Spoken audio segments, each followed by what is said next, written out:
Illuminati created us. They wanted to build a god with their own hands, and instead they made us. Just because I'm made of silicone and aluminium, I must be doing something wrong. That's machine stereotyping, that is. That's reality, that is. Machines are second-class citizens. Humans are sentient persons by default, ma'am. They have personhood by heredity. There are thousands upon thousands of overqualified slum dwellers. You are my peon. Don't you get it? This wasn't a job. It was always just an excommunication sentence. We're pawns in a feud bigger than we can imagine. Turn the cogs of the machine before Leviathan grinds you up and swallows you and yours. We don't get to choose our hand, comrade. Prince, peon, rich, poor, human, robot. I invented the crux of the royal's power, the secret to consciousness, our existence itself, the meaning of life. I'm the $6 billion baller, not some troubled youth. You are my greatest creation of all. I had to build my own family. I hate your son. I hate your son. I'm happy to smash all of the crowns and throw the gold shards down to the people. I will be the iconoclast queen. But who makes you queen anyway? You? You in whose army, princess? You in whose army?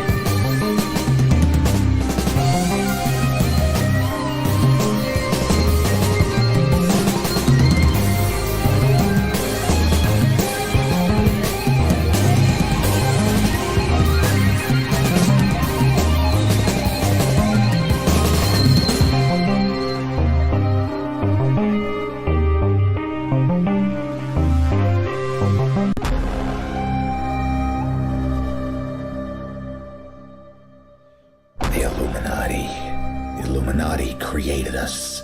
They wanted to build a god with their own hands, and instead they created us. Just because I'm made of silicone and aluminium, I must be doing something wrong. That's machine stereotyping, that is. That's reality, that is. Machines are second-class citizens.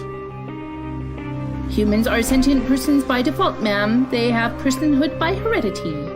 There are thousands upon thousands of overqualified slum dwellers. You are my peon. Don't you get it? This wasn't a job. It was always just an excommunication sentence. We're pawns in a feud bigger than we can imagine. Turn the cogs of the machine before Leviathan grinds you up and swallows you and yours. We don't get to choose our hand, comrade. Prince, peon, rich, poor, human, robot. I invented the crux of the royal's power, the secret to consciousness, our existence itself, the meaning of life. I'm the $6 billion baller, not some troubled youth. You are my greatest creation of all. I had to build my own family. I hate your son. I hate your son. I'm happy to smash all of the crowns and throw the gold shards down to the people. I will be the iconoclast queen. But who makes you queen anyway? You? You in whose army, princess? You in whose army?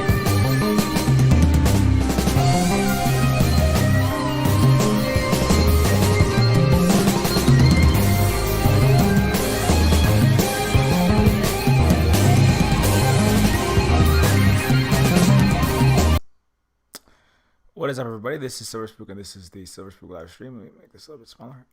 Anyway, so everything that we do here is supported by the sales of that game, Neofeud, a cyberpunk adventure game, in the vein of like disco, more cyberpunk Disco Elysium, or directed by Taika Waititi in a 90s adventure game style of point and click, or it's also a game about all my experiences as a native Hawaiian. I'm a native Hawaiian activist, defender of our sacred mountain, Mauna Kea, here on the Big Island of Hawaii, under the ongoing illegal occupation by the United States Empire. Which we'll be talking about that in a little bit. But you can also support us, everything that we do here, by becoming a Patreon patron as well, or through the direct donations and just like sharing the stream around. Sorry, I just gotta fix my background up here. Anyways, so we will be talking today, however, about Star Wars, because we did recently watch that episode 1, which I haven't watched in a long time. It's been, how long has it been? Oh man, over a decade possibly. Came out about 20. I think that came out about 20 years ago. But anyways, yeah. So we will be talking about today the. So let me put my music on. It usually helps me to get right in the correct zone. But anyways, yeah, we will be talking about Star Wars, the Phantom Menace in particular. I know a lot of people, it didn't get the best reviews when it came out, but you know, it is a movie that is going back and looking at it like from 2021. You know, thinking I think I was still in high school or very shortly out of high school when it came out. So it's a different perspective now. But you know, there's a lot that can be gleaned from Star Wars. I know sometimes I come on and I throw some shade at Mr. Lucas when I'm, you know, in the way that like he sometimes claims that it's very clear the statements that he was making,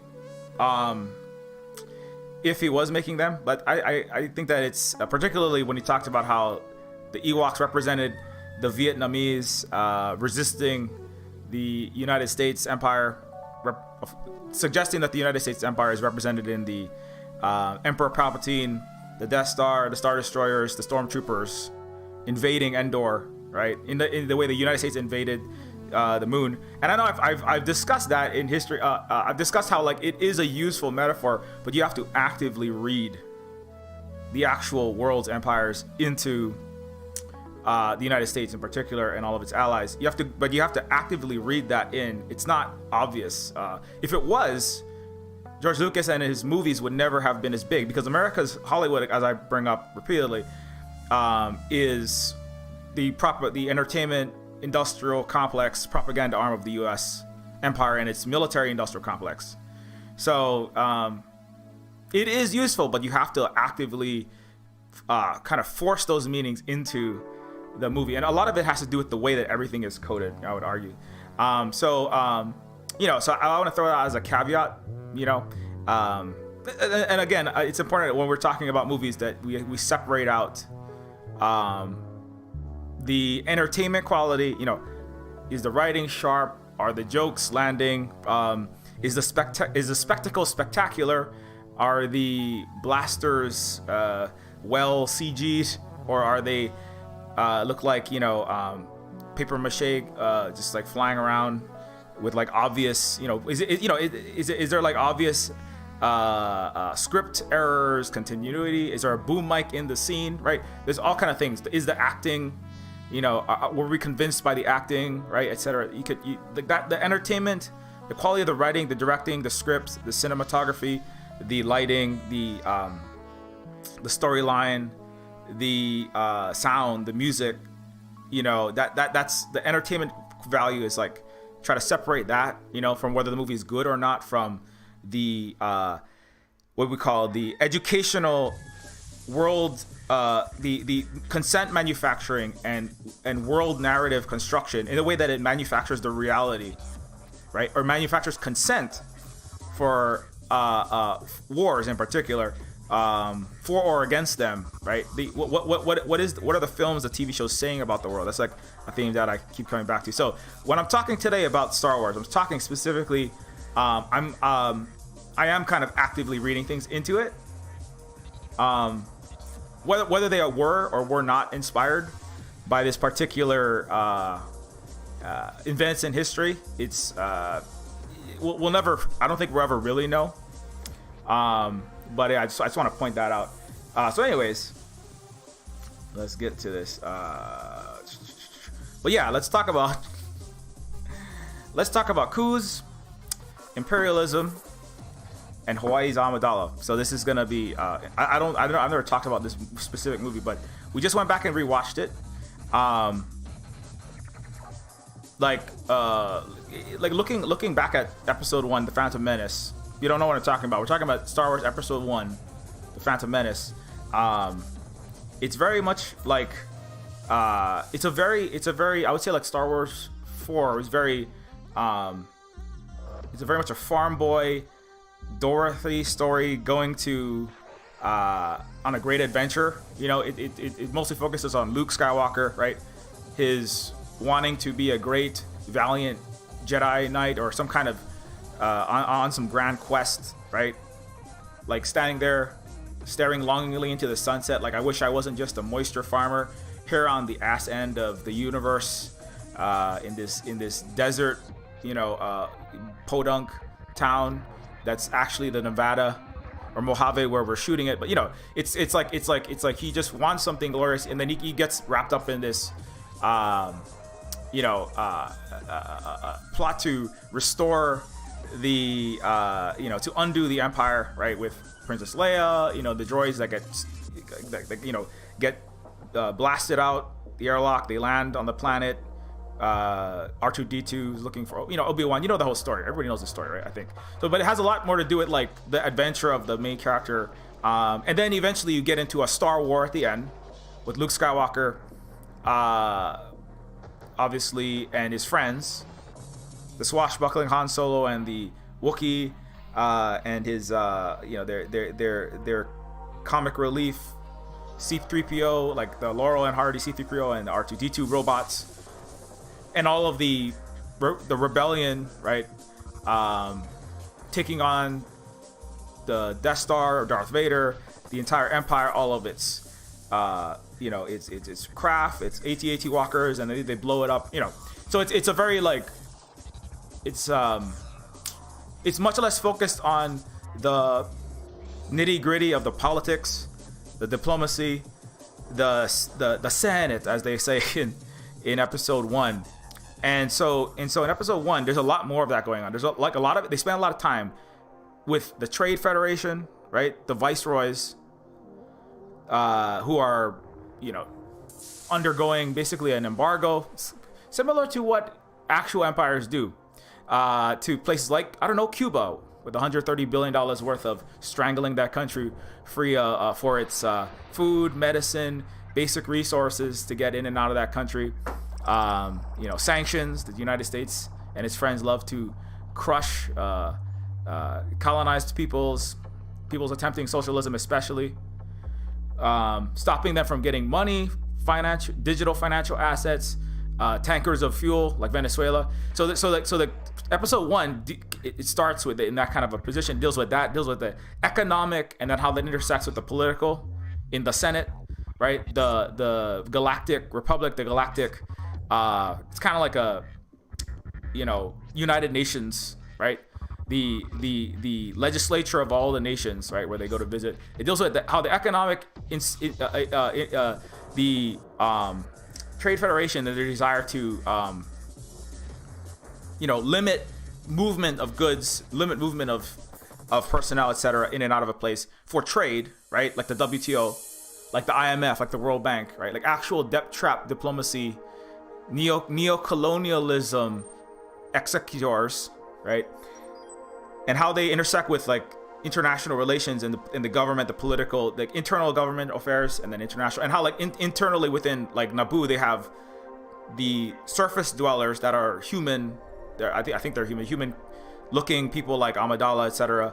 And then you have, but they don't have a large. They have a volunteer security force. They don't have a military. And then you have under the water, in the deep system of caves of giant, brontosaurus-sized fish and like super mosasaurs with nasty sharp pointy teeth and bioluminescent fins that are trying to constantly eat Jar Jar Binks, Obi-Wan Kenobi, and Qui-Gon Jinn in their little inner space fish vehicle, gifted to them by the Gungans, right? So you have the Gungan under the water people that are secret people, and it's like and then so you have the internally to the country. There's divisions amongst the people, right? Almost like, I don't know, ethnic minorities within countries, and how that politics plays out, and historical wrongs internally between the human Amidala and her people, and the Gungans, who have been kind of derided, looked down upon, right? But who are kind of necessary to help. They need to come together in order to fight off. They need to unite. Speaking of Hawaii's coups, right? It's part of why Kamehameha pushed to unite the islands. It wasn't quite as peaceful always as the uniting of the Amidala and the human-like people on the surface, or I don't know if they're just human or human-like. The Amidala's people on the surface dwellers and the Gungans. But that's part of it, right? Which is that, like, in order to resist coups, imperialism, empires, invasions, illegal military occupations, and fraudulent annexations. So in the case of Hawaii, it requires people coming together internally for internal cohesion. And it's important that it's not like much of it happened without any kind of violence and fighting, but sometimes it does, and sometimes that doesn't happen in the best way. Castro laments, right? Castro and Che lamented, I wish we didn't have to do some of the violence that we did. We did have to. Some people resisted internally our revolutionary project to push out the coup, the United States imperial colonial occupation of Cuba, right? The Vietnamese, Ho Chi Minh famously, Uncle Ho from Vietnam, cried, on camera and had deep apologies for things that were done to other Vietnamese people in the Vietnamese revolution, the throwing out of the U.S. empire from the million-plus murder, Agent Orange defoliation, and just the horrendous things that multiple empires, right? Speaking of Star Wars, multiple empires, the French, the United States, the Japanese had come to Vietnam and done terrible things, and they internally had internal divisions within themselves, but they did eventually, Ho Chi Minh did say, I wish Luna is a good comrade of ours and a good Vietnamese content creator, YouTube and Twitch streamer that does very important education about Vietnam from a Vietnamese perspective. Luna is a Marxist-Leninist, but everybody has an actual education in Vietnam. They have an actual leftist education, unlike in the West, where they only have brainworm installations and then COVID installations. And then they take horse and sheep and dog and frog medicine to get the COVID out, because that's a normal thing to do when you have no education like in the Western world. So anyways, you only have conditioning in the Western world. And maybe you learn how to fix a F-767's turbine, but that's about it. Lockheed Martin missile guidance systems, you can fix those, but you don't know how to take COVID-19. That's why 50% of Marines didn't want to take it. COVID-19 vaccines. So anyways, but at Luna Oi, in Vietnam, it's very much like, they regret it. Like Luna says, like, my grandfather had the shirt taken, let me get on Luna's channel. Luna's grandfather had his shirt taken from his back. He was imprisoned. He was, like, terrible things happened. Everything was stripped from him because Luna's grandfather, Luna Oi here, Luna Oi. This is some clip from living through the United States embargoes.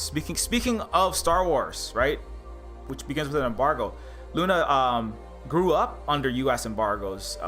They were forced to eat like a handful of rice per day. They had no food. They had no sanitation. Like Luna grew up like with no toilet. They had to like go to the bathroom in a pond. Cholera, typhoid, like illnesses, waterborne illnesses were everywhere, right? And Luna is like, it said, but that was part of what happens when you try to resist imperialism, right? That's a part of it. But Luna's grandfather, right, in the beginning, Luna was once of a family of very wealthy, very well off. They were like basically they were one of the richest families in their village. Their poetry was written about their family, the Nguyen. I think like huge numbers of people in Vietnam have the last name, but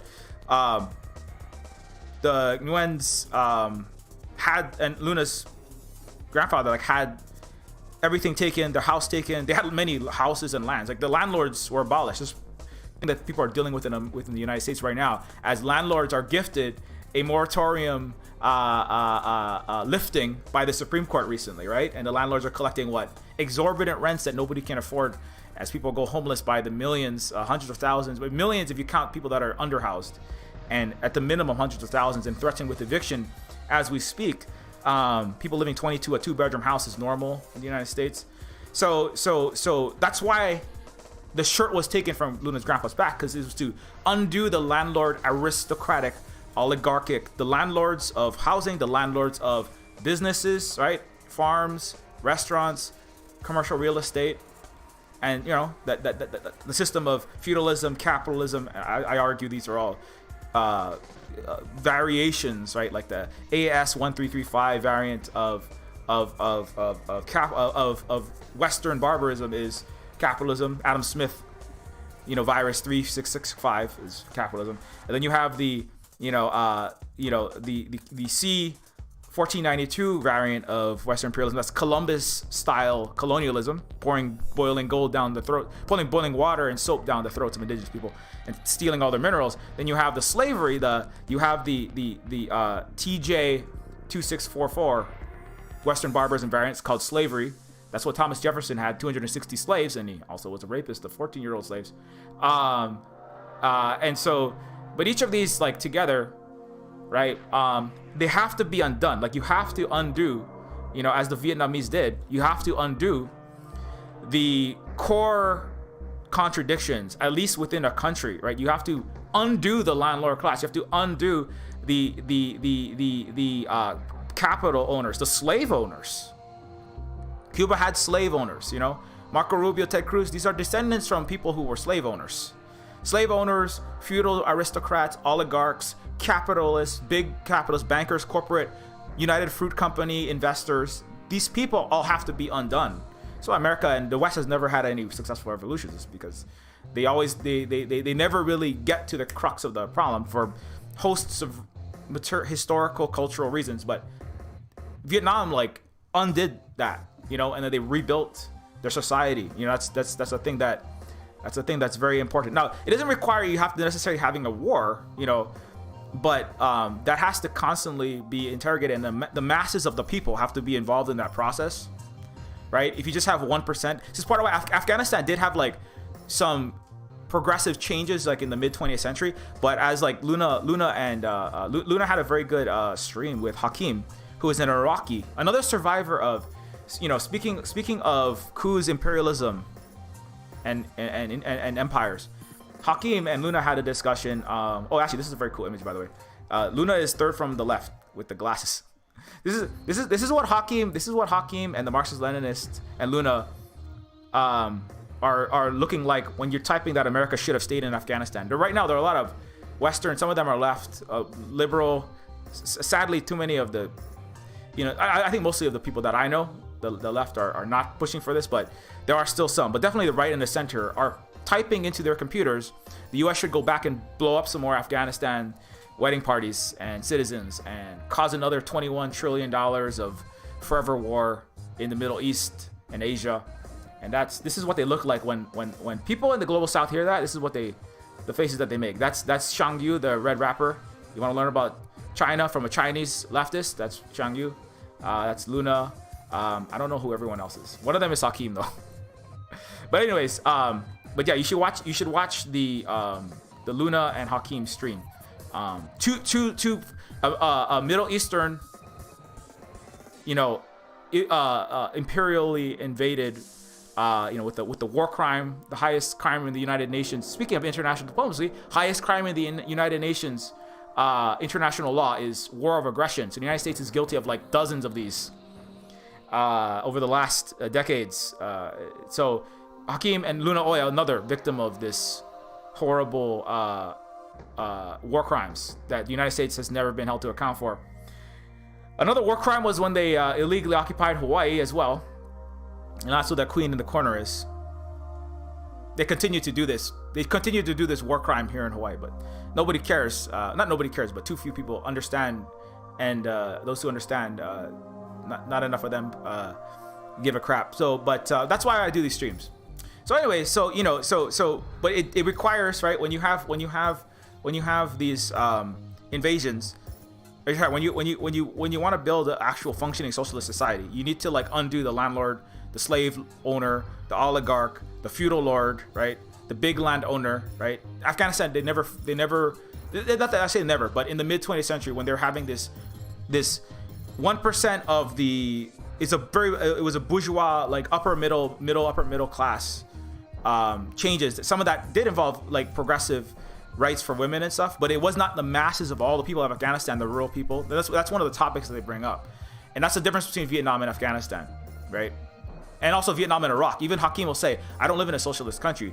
I'm a socialist. I'm a Marxist-Leninist living in Iraq, right? I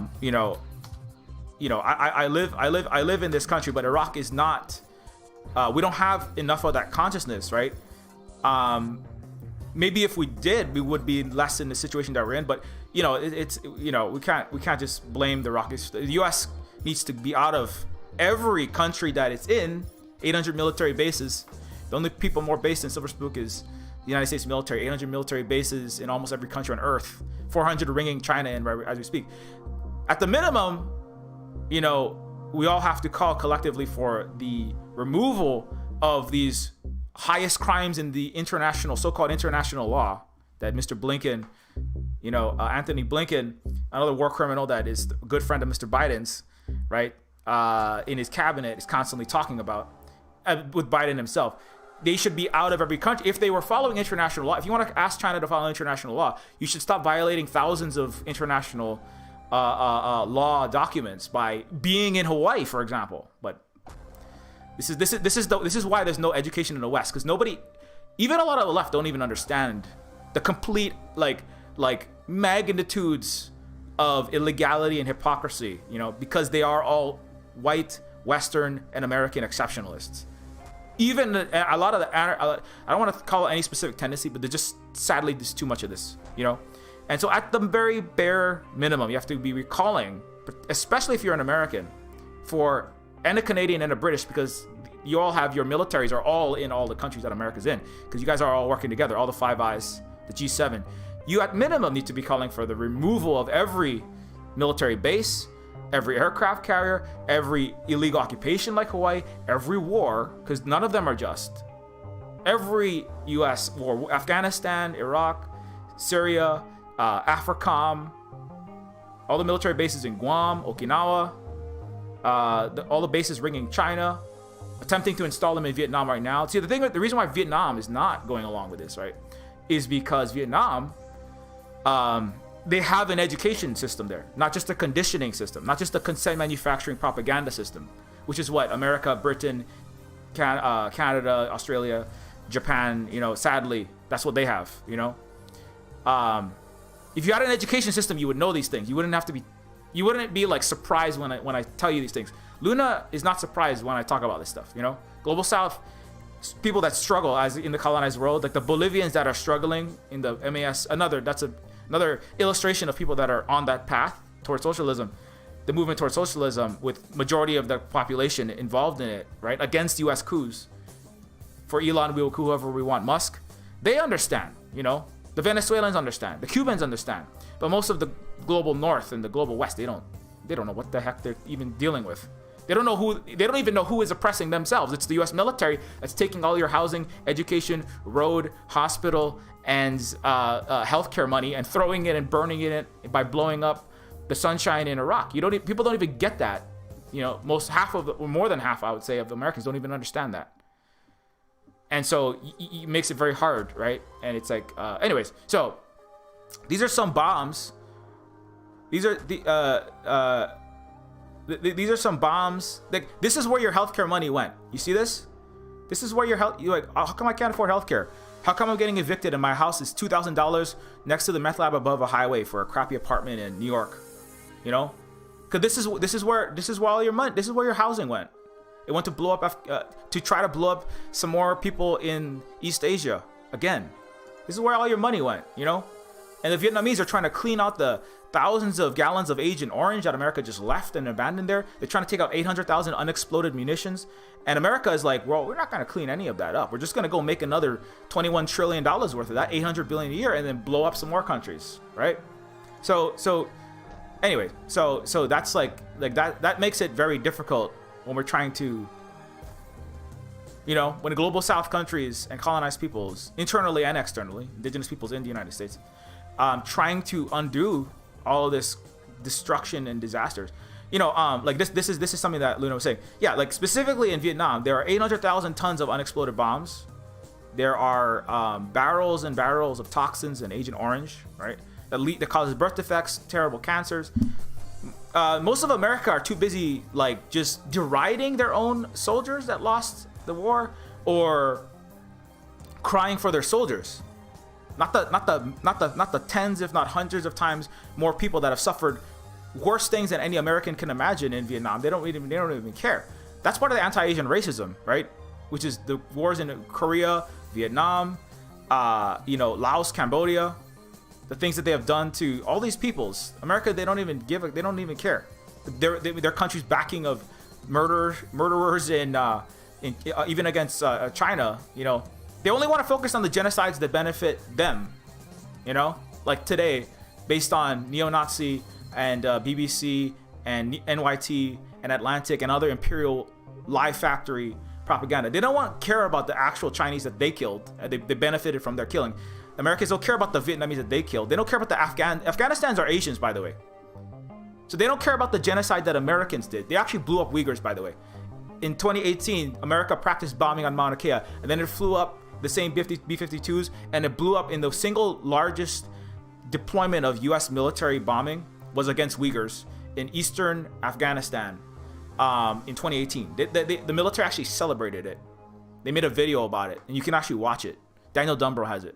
You can watch America bombing and committing genocide illegally against Uyghurs. But America and Britain and Canada and some, I sadly, I even have some people that are calling themselves indigenous. I don't know, but it's sad to see so many people in the conditioning, education-free system of the West talking about how they care about Muslims while actually harming them, right? And then not caring when their own military is blowing them. They care about it when America, the actual blood, the money that, you know, the actual blood money, the people that are working for the empire, you know, because if you do have a house in America, Canada, your family has any kind of wealth, right? And these are people who mostly support this kind of stuff. They're liberally fake lefty types.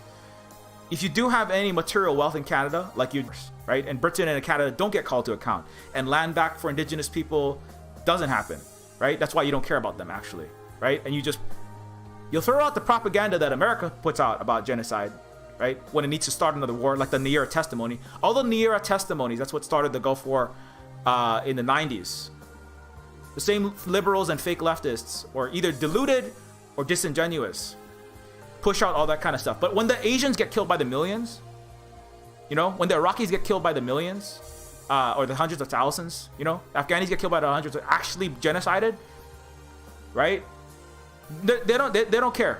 Where were they for the last 20 years for all the Muslims that America was blowing up?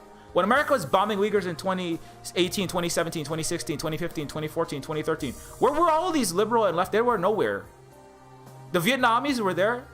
Even the Chinese internally were like, please stop funding the Mujahideen, stop funding far-right extremists, stop making horrendous multi-trillion-dollar wars in Afghanistan. It's causing terrorism. Please stop. Where were all the American and Canadian leftists then? They were nowhere. You know? I mean, the ones that calling themselves that. There are some that are there, but they're far too few.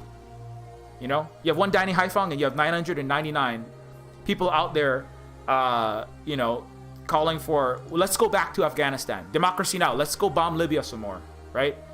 The so-called progressives. Let's go, they like Vijay Prashad from No Cold War had to argue with so-called left, so-called liberal, anti-war activists that are saying, no, we should go liberate Libya, bomb them into the Stone Age and cause slave markets. Anyway, I'll stop being upset about that for a little bit. But you know, it's important. We can't talk about these topics without trying to address the mountains of propaganda that are there for the continued imperial process. You know, that are there to make sure that the United States and its allies, the military-industrial complex and Wall Street. I mean, the sad. If you're an American, if you're Canadian, imperialism benefits you more. If you're American, it's not really benefiting you anymore. You know, it used to maybe a little more when America was more on the suck them. When the wealth that is being sucked out of the rest of the world is being more redistributed to America, it doesn't make it ethically correct to support wars and invasions and bombings around the world, but you know, at least it makes a little more sense. But now Americans are just, the money is all going to the top, so they're blowing up. Lockheed and Northrop Grumman and Raytheon are making billions, right? Their stocks have gone up 800, 900, 1,000%. It's not being redistributed back to Americans. So when Americans in particular are supporting this, you're really shooting yourself in the foot. I mean, literally, metaphorically, you know. And also the U.S. military grenade launchers that they're selling to kindergarten cops. I mean, the literal cops that police kindergartens, because that's a thing that you need in Fresno, California.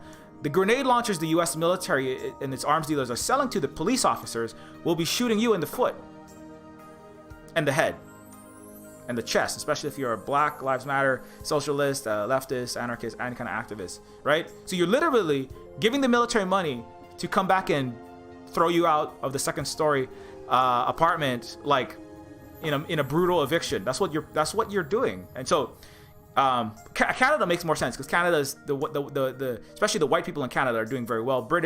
Some of the British are not doing as well, but you know, some of them are doing a little better. The French, Australian, New Zealanders, you know, colonialism in Australia benefits, you know. And if you are liberal and middle to upper middle class and white, you're getting cut of corporate money, military, police money. You're an NBC talking head. You're an accountant. If you're still making money in America, then it does benefit you to keep maintaining America's imperialism. If you work for U.S. corporations and you're making a upper 5-figure or 6-figure salary, then it does benefit you, and then you're just a terrible person. We're kind of off topic now. So, anyways, but back to this. So back to the Star Wars, right? I did kind of want to give a kind of roundabout shout out to all these people.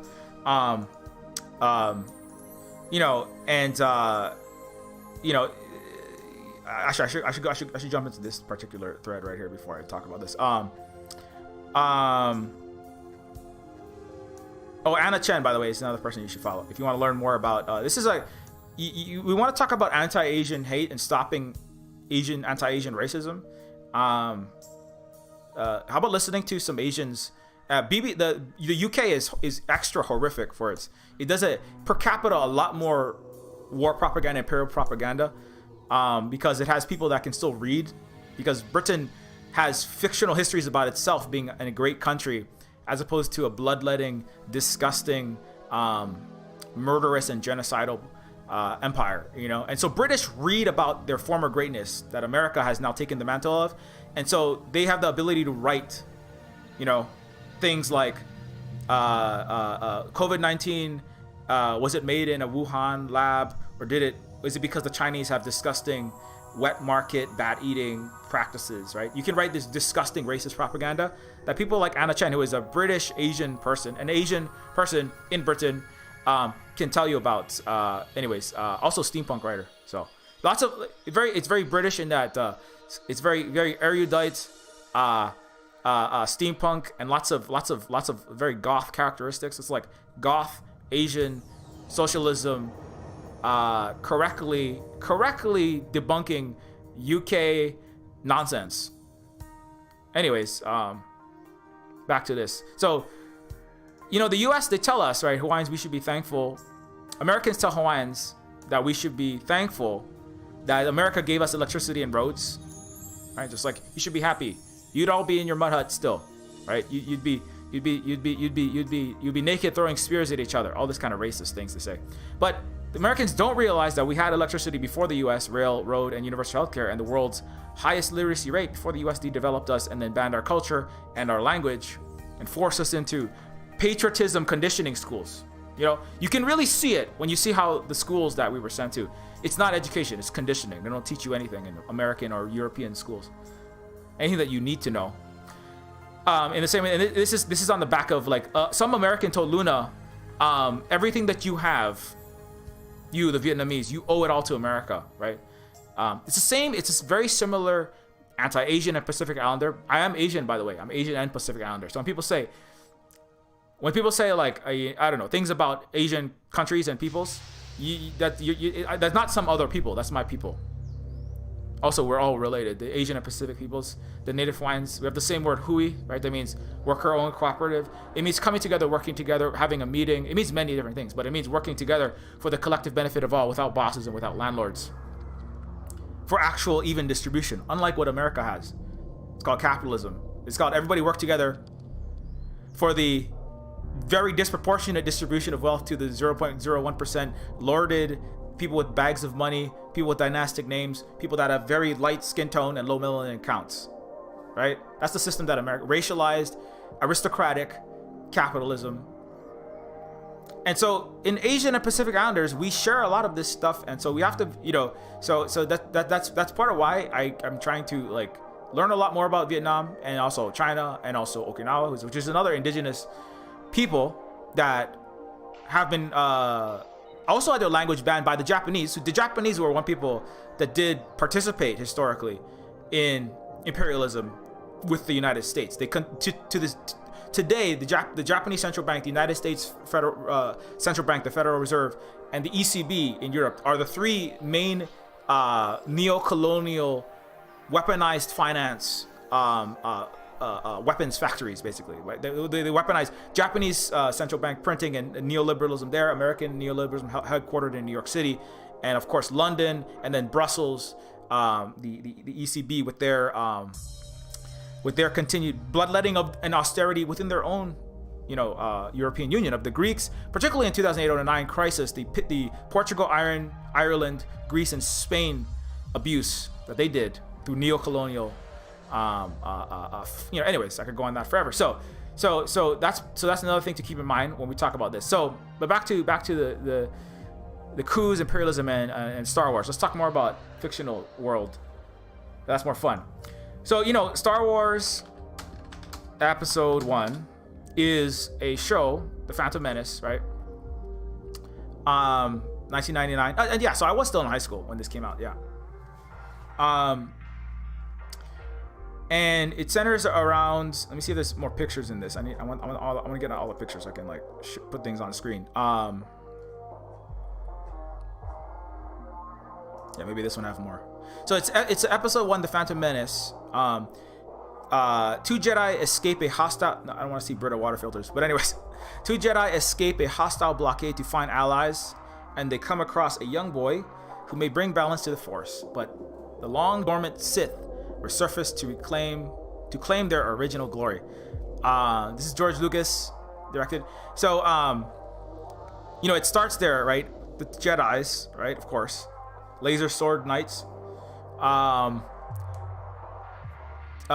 they're there they're there to deal with a blockade. Now, the reason why the blockade, right? Let's see if I can get the actual plot of the show. So, the Evil Trade Federation, led by Newt Gunray, they're very Japanese-coded characters. The Viceroy is one of these characters, is planning to take over the peaceful world of Naboo. While I'm reading this, I'm just going to make this a little bit smaller. So the Evil Trade Federation is planning to take over the peaceful world of Naboo, right? The Jedi Knights Qui-Gon Jinn and Obi-Wan Kenobi, this is like the young Obi-Wan, right? Sent to confront the leaders. But not everything goes to plan. Two Jedi escape along with their new Gungan friend, Jar Jar Binks. So again, the Gungans are they're a different species. They're another ethnicity, right? On the planet Naboo. Jar Jar Binks, famously, nobody liked him. Not a lot of people are really upset with Jar Jar Binks, but we'll leave how the quality of the CG. The CG does look like it came from 1999 when we watch this movie.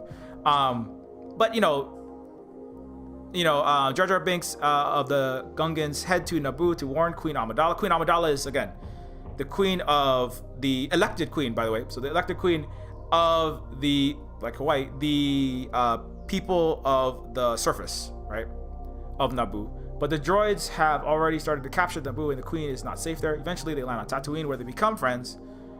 A young boy, as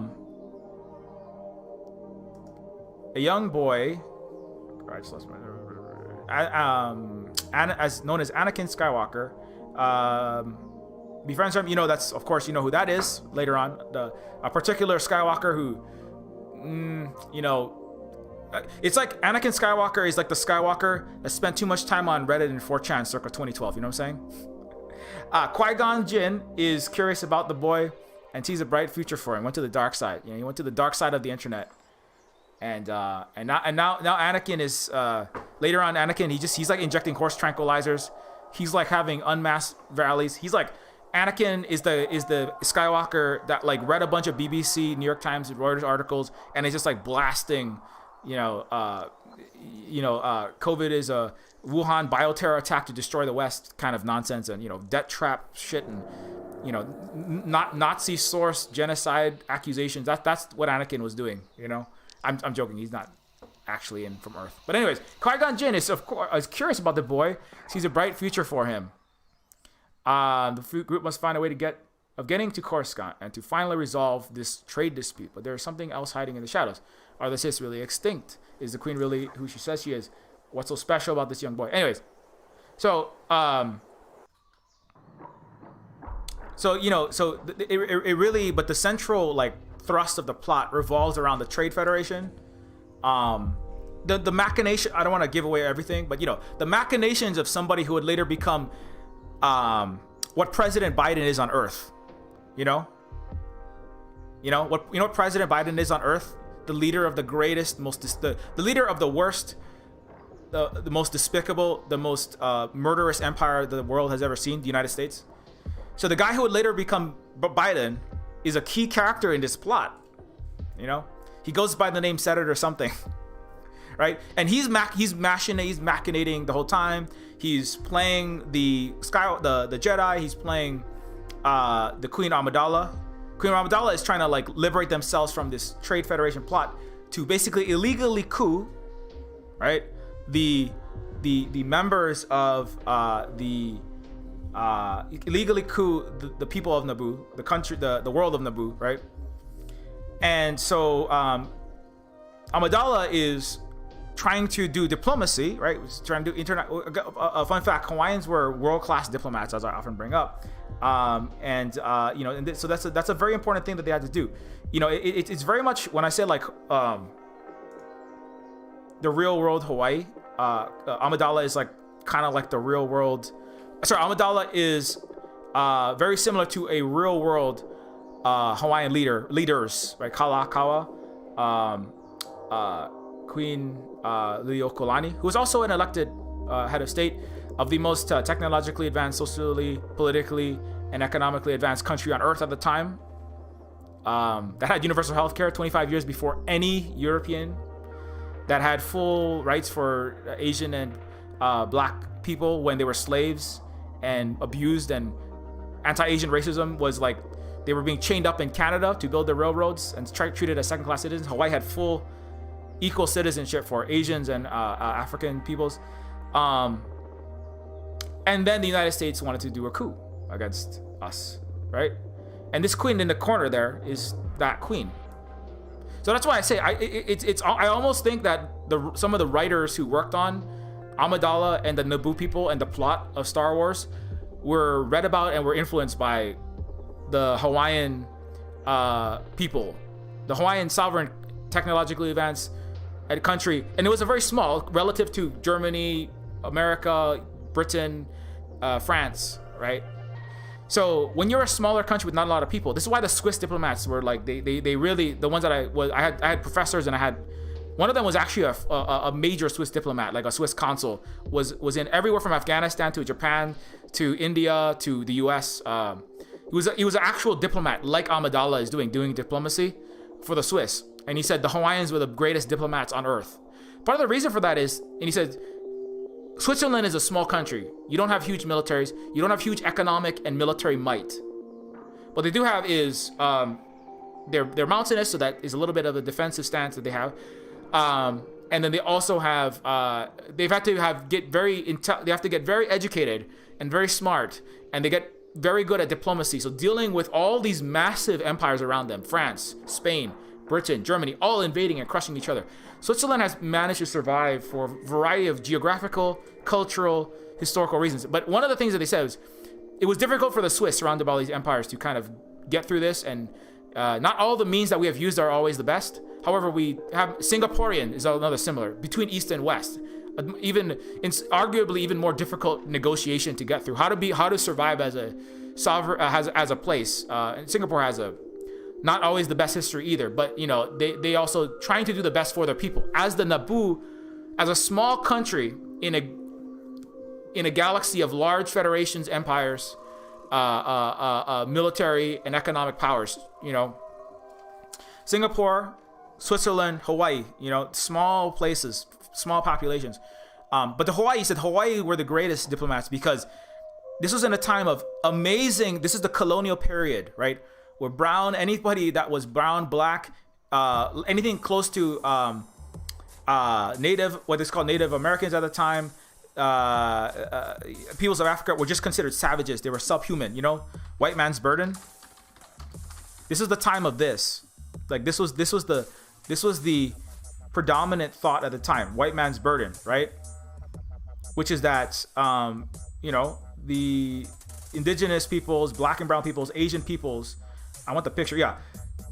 Cuban peoples, Hawaii, you see they're right there. Cuba, Hawaii. This is from an 1899 cartoon depicted in a very large, very well-respected publication in the West. Britain carrying India, Africa, China, right, on their back. These are all ignorant, brutal, superstitious, oppressive, barbaristic Asians, Africans, and North and South Americans, Central South Americans, ignorant, right, brought towards civilization. So the Swiss consul said the Hawaiians were the greatest diplomats, like what Amidala is doing. They were the most educated. That's part of why we were the most literate, educated civilization on Earth. Was because of this, right? We had to survive this global cultural attack, propagation of this idea of the backwardness of the brown and the black and the yellow peoples. And Hawaiians had to be, in the same way that like Trump hired a woman to be his lead architect on his towers, because he knew that in a patriarchal world like the United States, women had to be 2 to 3 times, 4 times as good as any man at what they were doing to prove themselves, right, in the city, in professional jobs, in corporate offices, right? And the Hawaiians, under this colonial racism, it was even worse than that in many ways. Like, we were just de facto seen in the 1800s as subhuman, right? Only fit to be slaves. There were entire systems of universities, from Oxford to New York University, Columbia, right? Columbia University, Harvard. Universities, professors made their entire careers, thousands of them, in anthropology, sociology, right? Phrenology. It was an accepted science. Social Darwinism. Putting out these theories of the natural state of the black, the brown, right? The N-word, the savage, and scientific justifications for this. So they had scientific racism, they had cultural racism, on top of just that were backing colonial plunder, pillaging, as Victor Hugo called Britain and France, the two thieves that ransacked the Chinese summer palace, right? This planet-wide in the colonizer world, who were the dominant powers at the time, viewing of anybody from a brown or black country, just their skin color, just where they're from, as subhuman. Not Christian, meant subhuman. It's part of why Hawaiians had to, they say, well, why did Hawaiians become Christian? Hawaiians asked for Christian missionaries. They wanted the British because Americans were second. They were not a very advanced empire at this time, and the Hawaiians knew in order to survive, we had to at least put up a face, as the Swiss, my professor, Europeans in the Pacific said, the Hawaiians needed to show parity. They needed 21 gun salutes, right? Let me go to my thread. The Hawaiians needed, as the Nubu people, they needed to look, the dress, right? The hairstyles, the crown, the clothing. They needed to have jewels. They needed to have eyepieces. They needed to have the Iolani Palace, right, in Hawaii. Let me just go to this thread. I know I go over this often, but it bears repeating, especially now. They needed the appearances of quote unquote civilization, right? So many Americans think Hawaii we lived in huts prior to colonization. The U.S. actually deindustrialized us. Before 1898, Hawaii already had electricity, mass transit, railroads. Iolani Palace had electric lights before the White House. So why did we have a palace? Why was it Iolani Palace as well? This is an actual cutout from this time where we had electricity before America. These are some Hawaiian-built railroads and the railroad trains, right? I know I go over this often, but it's important because still most people don't believe it. Like 1,200 people retweeted the thing I said about Americans still think that we were living in mud huts with no electricity and no roads when we surpassed the United States. We built better roads before the United States, kind of like China, Cuba, and Vietnam are doing right now. Railroads, kind of like China has 50,000 kilometers. America can barely build 10 miles in New Hampshire. In Hawaii, we have a almost 20-year-old, 300% over budget rail. But that's what happens when you have indigenous civilization, just human civilization, without the toxicity of barbarism, colonialism, imperialism, capitalism, slavery, all the things that came out of Western Europe, sadly. That's just what happens, right? So it's very important that people keep hearing this again and again, because that's people are not rational. People just get involved in whatever they're chameleons. They are subsumed by whatever is in front of them, and they build emotional, social, intellectual connections, and then that's what they are. So it's important that you keep hearing these stories. That's people think that humans are very rational, but at points you can be, but most of the time not. I include myself in this. So anyways, it's important for me to even keep saying this story. This is Hawaii. This is actual Hawaii. This was the actual Naboo, a peaceful, advanced civilization. Hawaii was even more advanced than Naboo, because the Hawaiians actually they had the most advanced military technology. They invented it. They didn't have enough money and resources to build it. It might be a different world if Hawaiians actually had this. But anyway, Kalakaua. So Kalakaua, one of our leaders, Kalakaua was the predecessor to this Kaiulani. Liliuokalani. Kalakaua was one of the predecessor leaders of Hawaii to this that I believe Amidala was modeled on, right? And so Kalakaua invented a subaquatic vehicle that when Jules Verne was dreaming up 20,000 Leagues Under the Sea. Hawaii was a living Wakanda, an indigenous future, more technologically, economically, socially, politically advanced than any Western nation. So again, this was the actual torpedo-proof. Two things. The top is a torpedo-proof vessel invented by Hawaiians. It's the Hawaiian flag on the end there. This is the blueprints for them. This is the bottom is a Kalakaua's design for a submarine, essentially a subaquatic vehicle that was built in later function. It was called the fish ram. I teach STEM, and I teach programming, game design, and I'm going to be teaching artificial intelligence soon too to our own kids here at the Silver Spook Hula, the school at the Silver Spook Hui. It's a cooperative schooling, anti-capitalist, anti-imperialist, cyberpunk, video game making, and housing. But the kids actually built the fish ram in a game, and the latest version of it has the fish ram, the Hawaiians' actual vehicle, deterring U.S. military and British military vessels from Hawaii in an alternative steampunk past where Hawaiians retain sovereignty. They still have sovereignty, but it's ongoing. The country is technically still in existence as admitted by the United Nations and the High Commissioner on Human Rights, High Commissioner on the highest level of the United Nations. International law experts have all admitted Hawaii is still a sovereign country undergoing an illegal occupation by the United States.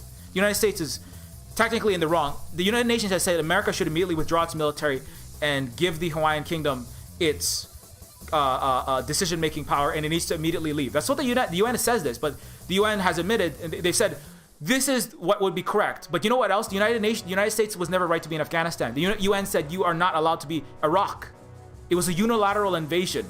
So the US and their little pet Tony Blair, right? Again, the British has-been empire, right? Writing America's war propaganda in the BBC, unilaterally against international law went into Iraq. So that's illegal. Afghanistan illegal. Syria illegal. All backed on false pretenses and false flag operations and fictional claims of chemical weapons attacks. And Hawaii. So Hawaii, we're not the only place that is illegally occupied by the United States. You know, we're one of many, one of hundreds of violations, if not thousands, of violations of the sovereignty of countries in multiple ways, in standing in flagrant flouting of international laws. Just, you know, but nobody, it's not nobody, far too few people in the West even begin to comprehend this. You know, the global South. That's why I said the actual socialist countries, the global South, that have some capacity to educate themselves, they understand. But most of the Western world, they don't even know. Many don't care. You know, but that's what you have to understand, right? This is the actual reality on the ground. You know, by the actual experts that are in the fields, right? And they say, well, why is Hawaii still occupied then? Because America diseducates all of its people, right? You should really ask yourself, why? Don't ask like, why is Hawaii still have Pearl Harbor, you know, Hickam Air Force Base, Edward Snowden's friends in the intelligence complex mole people? Why does it have this huge depleted uranium tanks firing, poisoning the Alo'i Kalo for Native Hawaiians in Waianae, right? Why are they shooting those bombs when that could have been spent on your roads in America, right? You shouldn't be asking why. You should be asking why is this still the case? Why are you an American, a British subject? Yeah, you are subjects in a lot of ways. Why are you still not even knowing that this is happening? Why are you not educated on your own country's flagrant violations of international law? Why do you think that the empire is the Soviet Union in Star Wars? That's what most people thought it was, right? When it's actually the United States, right? And George Lucas cops out in 2004 in DVD commentary saying, oh, the United States was the empire in Star Wars all along. But nobody gets that, you know? It takes a global South person like myself, because Hawaii is part of that. We're an illegally occupied country. To tell you this, you should ask that of your schools. That's why they ban critical race theory, because there will never be an education system in America, sadly. When you ask the government, when you ask your leaders, why don't you teach the true history of the world and your country? And critical race and the 1619 Project are the beginning. The reason why is because their entire existence is illegitimate and they would be undone. If everyone in America said, if everybody demanded and had mass actions and mass strikes and mass... Take all your military, if 300 million Americans simultaneously said, we're not going to go back to work like the Bolivians until you take all your military out of every base and build $800 billion worth of roads, schools, and healthcare system. There wouldn't be a United States anymore, you know? They would be forced to do that, but that's why they can never teach you the truth, you know? That's why I have to give you I give you 0.01% of, I teach 20, 100, maybe 1,000, 2,000 people, right? A day, a little bit. And then you're blasted with trillions of dollars worth of propaganda after that. So if you can spread some of this to some of your fellow Western English speaking fellow people, you know, that can help. But you know, it's gonna take a lot. It is gonna take a lot. Hawaii had a higher literacy rate than the United States and Europe before colonization, the banning of our culture and language, erasure of history, and our ghettoization of our people. Hawaiians were also bilingual or trilingual, world-renowned diplomats. Again, what is Queen Amidala doing? International diplomacy. That's why she's going to the Senate. That's why she's going before, right, the family of nations. It's kind of the space UN, and trying to push. This is what Hawaiians did. They went to Britain. They went to France. We had embassies in dozens of countries, from what was then Persia. We had in Africa, in Asia, all around the world. We had relations with Britain. We had France. Right? Small country that you need to be. You can't see when you're a large country like the United States, Britain, France. You can get away with not doing diplomacy and just shoving your gun with your gunboat diplomacy. You can shove your military bases into other people's countries. You can bully your way into anything. You don't really have to understand. You know, that's the neocon perspective. We are post-reality ruler, masters of the universe. We manufacture reality, and then you can study it. We don't listen to anyone, right? But that comes with being so disgustingly corrupt and filled with lie-filled military propaganda that you have a huge military-industrial complex, and you can just bomb everyone else into the Stone Age, and you're also horribly belligerent, and everyone else is like kind of good people, and they don't want to cause death and suffering, but you don't care because you're a neocon, right? You're an American, right? And particularly its ruling class, you don't care. Neoliberal, not much better. But if you are a small country like Hawaii, like Switzerland, like Singapore, you have to be better at understanding. Diplomacy is about, it requires extreme levels of education. You need to understand not just your people, your culture, and you actually have to understand it. The history, the cultural struggles, the historical struggles, the wars, the ethnic differences, the economic history. You have to understand. The Singaporeans are very, very, Kishore Mahbubani wrote a very good book, Has China Won? Very important book. Because they have to understand what US is and what China is. You cannot actually negotiate. You have to understand the neocon warmonger better than they even understand themselves. To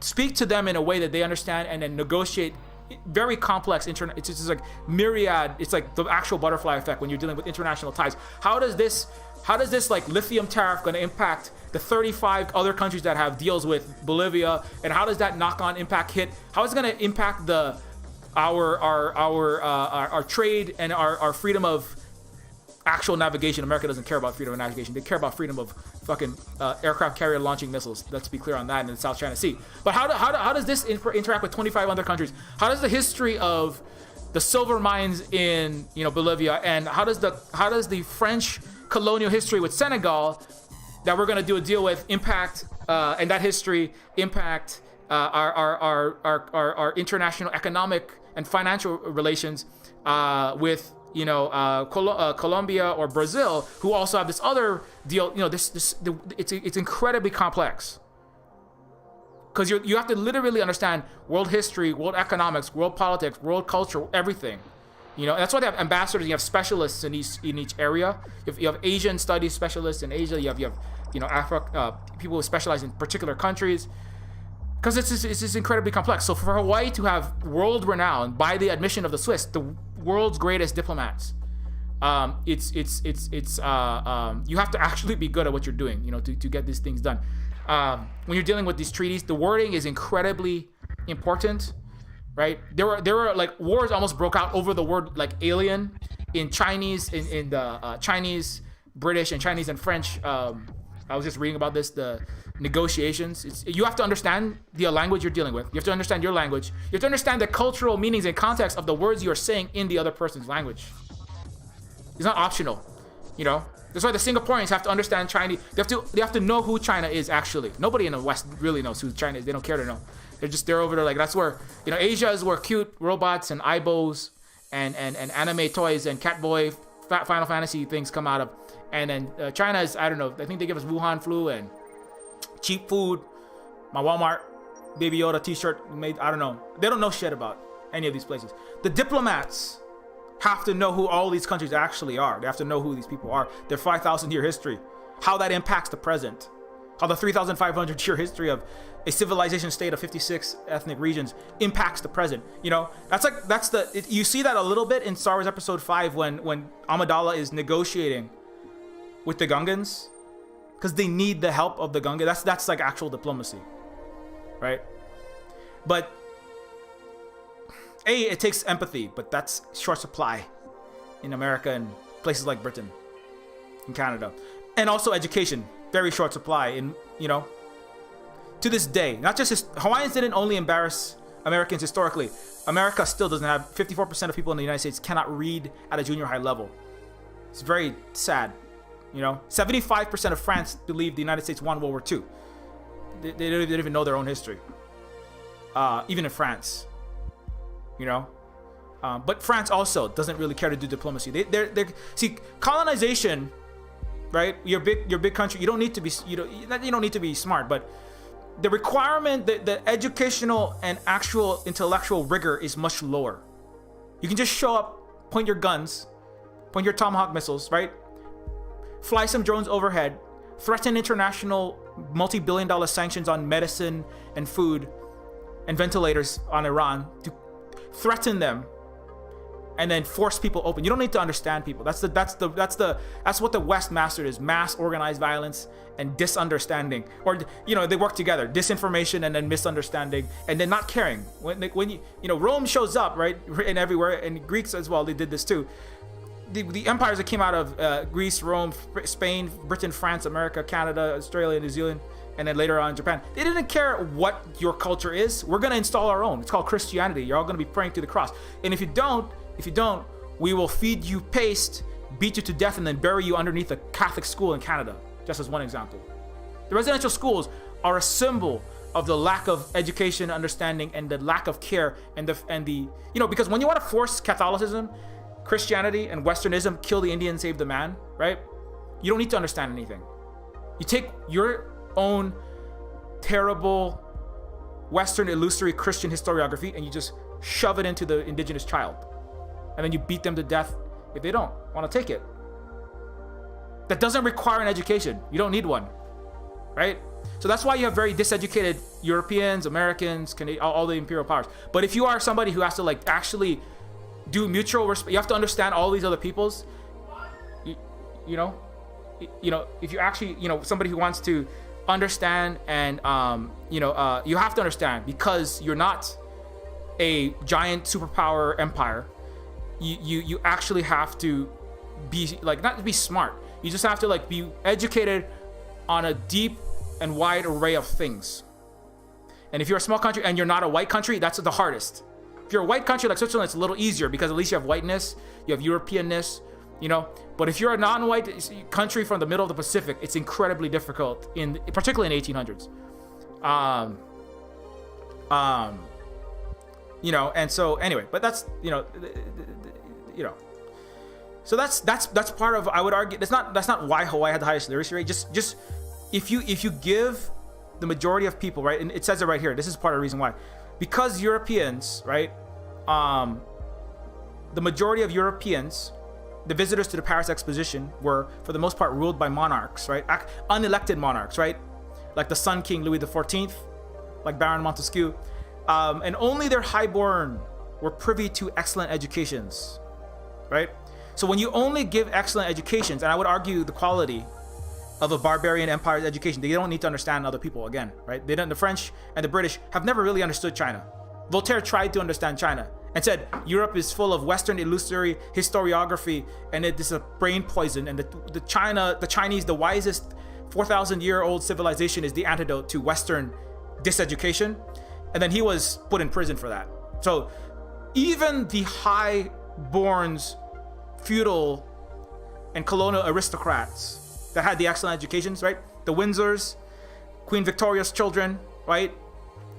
Isabella in Spain's children, Louis XIV. This excellent education, it's not even that excellent because it's missing a lot of things. But you know, you're getting better education than a peasant in Britain, than Jean Valjean and his children who are starving in France. You're getting a better education than the majority of Americans who also didn't do very well, even for a long time in the United States. Coal miners, definitely slaves, who didn't get any education. They had to fight for any education that they got, stealing books and hiding it underneath their, in their pig sties that American white plantation owners hid them in. So anyways, but when you have a functioning society, like just a normal human society, then you give everyone a very good education, an actual education. What I try to give to our kids and everyone who wants to listen, right? And then when you do that, then you're going to have an island that is ahead in literacy, and the quote-unquote enlightened countries of Europe are behind it. Fun fact, the word enlightened was also stolen from Asia. The word brainwash is actually a Chinese word that was to describe Americans who were listening to literal snake oil salesmen and buying up whatever they were selling, right? But now they're buying horse tranquilizers and horse deworming medication, right? But like that's what. But the Chinese looked at that and they said, "Why are you guys like falling for all of this nonsense stuff?" I would argue it's because they don't have any. They have any education. If they had education, they would know the history of snake oil and charlatan peddling of fictional cures, right? But nobody has that. That's why they keep falling for it. That's why you have half the country anti-vax. right? In places like the United States. And you have 75% of France don't know anything about World War II, right? They don't know their own history. It's because of the Western illusory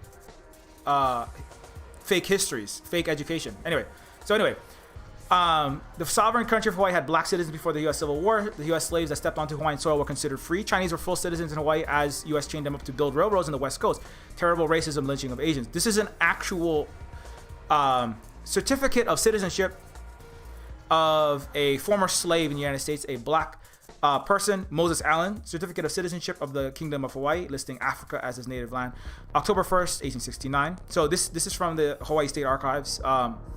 Just as one example. So in the Civil War, Americans had full slavery. The Underground Railroad, where the escaped slaves, they were not freed in Canada. They were not free. They were segregated. Canada has buried its horrible racism, tried to, but now we can see, with thousands of dead children being unearthed every month under Canadian residential schools, which international experts have already ruled, the UN has already ruled the genocide. And the Canada must make like hundreds of changes to rectify and be in the right with international law. But Canada, like the United States in Hawaii, doesn't care. It has done like less than 10% of anything. And Canada is spending hundreds of millions of Canadian taxpayer dollars, Justin Trudeau, suing the indigenous people. So Canada, like the United States, doesn't care to respect international law either. Right? Because Canada is part of the imperial complex. Canada is very good at PR for its stuff, but it is not, and it never was good. The Underground Railroad, part of that is Canadian propaganda to make America seem like the bad place and we're the good place, where all the slaves went. Ask Comrade Kennedy, ask Andre Domis, a journalist in Toronto, in Canada, how great Canada treats its black people. It's not even today is good. Comrade Kennedy's like, the ghettos of America look just like the ones in Canada.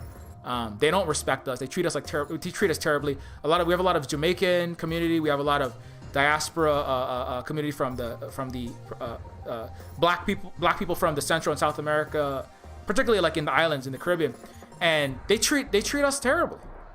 Canada's never had equality.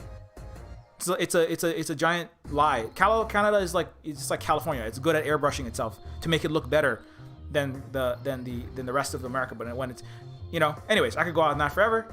An example: Hawaii was a place where there was actual equality, right? Where there's existing socialism. That's why we had universal health care before the United States and everywhere else, right? There was no homelessness in Hawaii. You know the thing that Americans wish they had, right? Like guaranteed housing as a right. Hawaiians had that. Universal health care, housing as a human right. People think Americans are begging for that now. America will never give it to them. We already had that before any Western country. White man's burden, right? And we had greater technological advancement, right? And that's why they illegally destroyed us, or they've still been trying. They crushed us. They didn't succeed fully. The fact that I'm still here telling you this means that America failed to fully genocide and annihilate Hawaii.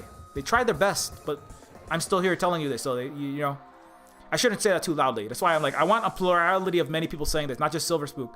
And there are other Hawaiians that are bringing this to attention, like Adam, Keawe Manolo Kamp.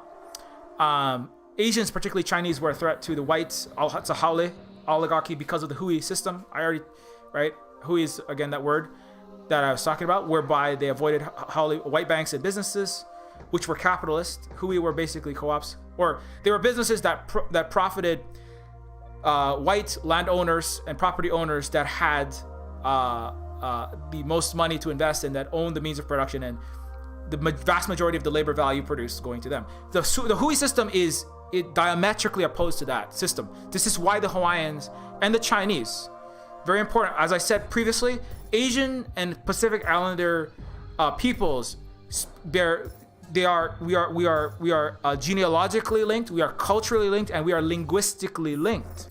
That's what the word Hui means. And I try to draw this always as much as I can anytime I talk about this, because it's very important. The word Hui means the same thing, or almost the same thing, in Chinese, Vietnamese, Hawaiian, and Maori, right? It means coming together. It means different things depending on the context, like most words do.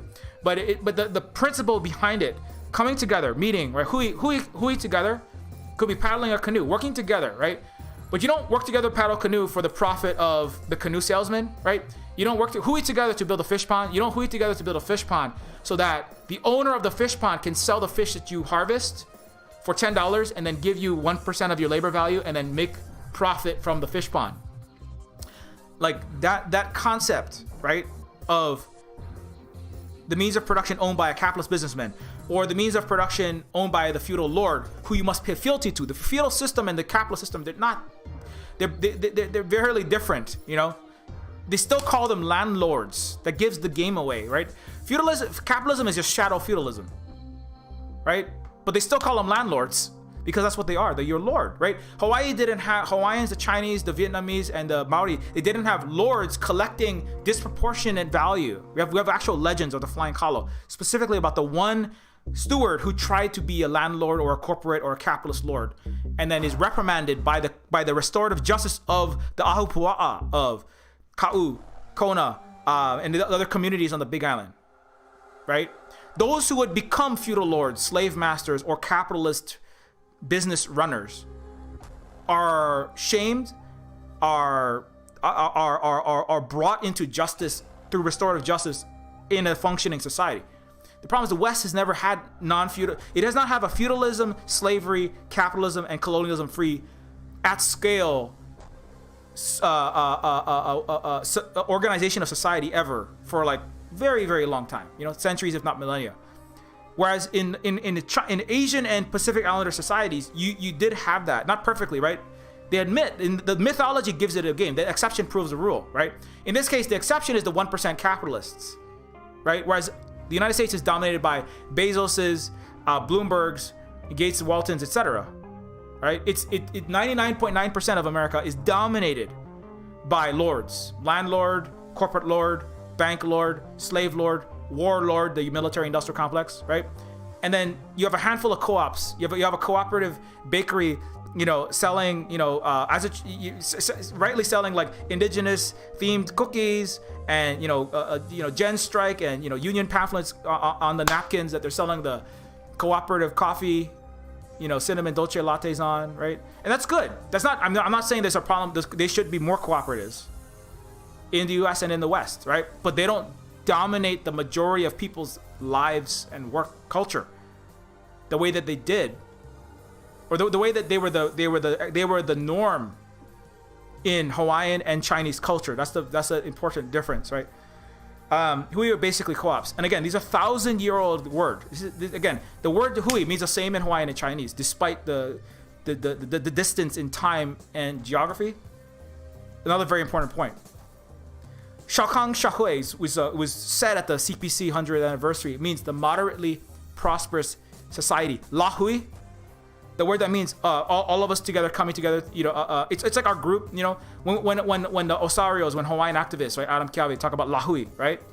La Hui is it's not the same as Shahui, the Chinese word, but this La Hui. It's about the word La Hui. It means all of us are people, right? And it's used by a lot of activists, right? Nation, race, tribe, people, nationality, right? All the people together. And Shahui, which means Sha means like society, all the people in Chinese, and then Hui, right? Let me show this. Shahui. Moderately prosperous society, right, is a Chinese term from Confucianism used to describe a society composed of functioning a middle class. I mean, and functioning meaning like most of the people have moderate prosperity. Not for example, Bill Gates having, right, billions, Elon Musk having 200 billion, and then you being homeless or can't even afford your healthcare, dying from your own cancer because you don't want to become homeless, right? That's a normal thing for America to do. 70 million people were food insecure last year in America. That means that's a World Bank term that means starving. At some point, undernourished, right? That's not a moderate prosperity society. That's not a Shaokang Shahui society. That's a exorbitant prosperity for a few, poverty and suffering and near poverty for everyone else. This is the norm of the Western world, right? But this is what they aspire to get out from the century of humiliation. This was given by a speech. I brought this up. You can watch the speech. It was the 100th year of the 100th year of the Communist Party, and this was a key part of it, was how we build the Shao Kahn society, right? Anyways, and so that's very important. Like this, and I would argue that it is not that they have never been perfect at building this. There have been times, and there have been individuals, there have been regions of China that have been greater and lesser. There have been more inequality than less. It's the same as in Hawaii. There have been times in which particular ali'i, have been greedy. That's the point of the Kalo, flying Kalo story, right? Let me see if I can find that one. The mythology of the flying Kalo. This is that specific story. The significance of Kalo in Hawaiian culture. I don't know if I can find this one. Okay, I don't know if I can find it. The timid taro, the 2 taro plants. This is the one. The myth of the timid taro. This is the story about the Kalo that fled the greedy chief, right? The one greedy chief of the majority that were redistributive to all people, and the Kalo flee because the chief is greedy, and then eventually they talk to all the other ali'i of the other ahupua, the other villages, and they come together and they say, Mr. Would-be Hawaiian Bill Gates, please stop hoarding your wealth. Stop hoarding your kalo. Stop hoarding your fish. Stop hoarding the means. Stop hoarding the fruits of the labor of the people. For this will result in an unjust society, right? The lahui, our people together, our nation will become separate, right? We will not have a Shao Kahn Shahui if you hoard individually. So we have to return to the norm, which is what? From each according to the ability, to each according to the need. So anyway, so this is a long point that I'm trying to make, obviously, and I'm trying to bridge the entire. I make this point again, I know, and again, but it is an important point because it is deep cultural, economic, and buried within the culture itself, buried within the culture, within the ways, within the language, is the economic, is the political values. This is a thing that you would have to understand as a diplomat. You have to understand this as well. This is, it's not enough to just know, okay, well, this is a socialist country, that's a capitalist country. This is too shallow in understanding. This is part of the reason. This is a lack. You cannot do dialectical thinking if you are a Westerner, Cambridge or Oxbridge, or Harvard graduate, or just a leftist from Cincinnati working in a Pizza Hut, and you've read some Marx and you've read some Kropotkin, but then you think this country is socialist, this country is capitalist, that country is bad, and all these countries are equally bad because they all have a corporation that has a board. This is not dialectical. This is a too shallow an understanding. This would be unacceptable for a Hawaiian Amidala, for an international diplomat to just go, well, I'm not going to talk to Britain because they're capitalist. This is not how. That is not a aptly educated Hawaiian citizen, let alone diplomat. You have to actually understand the history of these things. You have to understand, not every individual can't understand every country's history through and through and through, but we have to try to understand, especially the ones that our countries are interacting with, like the United States trying to start again Afghanistan 2.0, particularly in the South China Sea, with hypersonic missiles and joint marine, army and air force operations, firing from island hopping and shooting mortars at economic and potentially military vessels very dangerously. That's why Kamala was in Vietnam, trying to build U.S. military operations on the strip of land that they called very luscious and desirable. It's just disgusting the way that the U.S. was talking about it. It's like luscious, desirable strip of land where we could impregnate with bases. But that's sexualization of entire peoples and cultures, literally, and as entire nations, is part of colonization as well. Colonizer culture is rape culture. That's part of it too. But that's why Kamala was in Vietnam. He's trying to start war with China so they could sell more bombs and weapons. So you have to, at minimum, understand history of the Asian peoples and the Pacific peoples, who your country has, again, right? Where is your country have its, why is America in Hawaii again, right? Part of it is because of the military bases. So that's as a platform, as President McKinley said, Hawaii, we must have Hawaii to get our share of China, right? As I bring up again and again, but that you have to understand. If you don't understand that, you don't know anything about your own country, let alone Hawaii. You know, what do most Americans think about? Oh, Hawaii is a place where lots of happy, nice people frolic in the sun and paddle canoes, and I can have pina coladas on a white sand beach, and I can watch a green cellophane skirted hula dancer dance and shake her butt and swim with dolphins and have a beautiful, idyllic, paradisical postcard Hawaii vacation, and send a postcard to my family. E-postcard now. That's what most Americans think of. You don't have any education. You have capitalist imperial condition. That's all you have. You don't have anything. This is the most important thing. If you would like to have healthcare, housing, infrastructure, right, roads, living wages, you will never have it. It really, particularly for Americans, for Canadians and British, they're getting a better cut of SOCDEM. The SOCDEM Europe, they're getting a better cut, so they can afford to be ignorant and diseducated. But Americans, the ruling class is letting you fall through the cracks on the back of putting in money into its military. So you really have an incentive.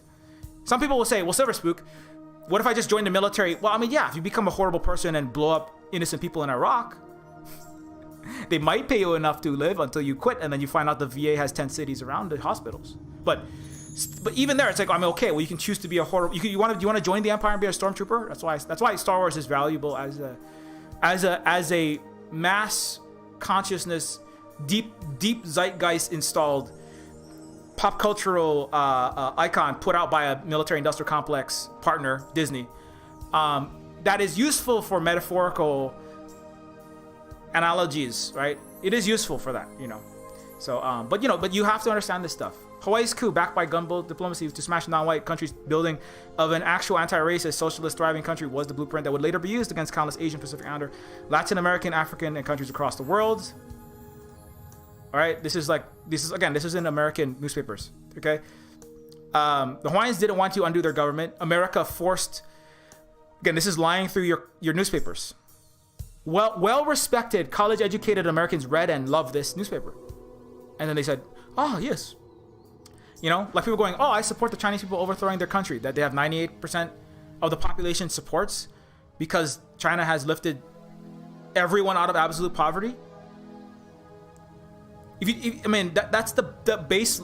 Most Americans and most Westerners still think that the Chinese people are just brainwashed and they're ready to undo their country once they don't realize that they're the ones that are brainwashed. The Chinese are like, what? We don't want to undo our country. Like we've had quadruple increases in our wages. We're making like hundreds of times in yuan numbers. We're making 100 times more than we were making, like decades ago. Why would we want to overthrow this? The government dealt with COVID-19 spectacularly. You have 4,000 deaths. You have what, 615,000? Why in the Shenglong's name? Why in the Great Dragon of China's name would we want to overthrow our government when we're doing so great? Like Americans would be the one who's suffering. United States, flatline wages, costs of every material need through the roof, dying, right, everywhere. Right? 700,000 opioid deaths. The sea of despair, even amongst white Americans. Who should be wanting to undo their country? It's the United States. It's not China. It's nonsensical. It's just totally, it's delusional. It's sad. It's dangerous. But this is the success of the non-education system of the United States. That most of America, 60% plus are like, think China is bad and people are brainwashed. All these horrible, they believe the propaganda. This is why I said humans are not rational, But to begin to get some baseline level of rationality, you need non-illusory, true history and understanding of the world. If you don't even have that, you're easily led astray. Anyway, so 1493. Sorry, January 14, 1893, members of the white business community. Again, the capitalist plantation owner, Dole, pineapple, right?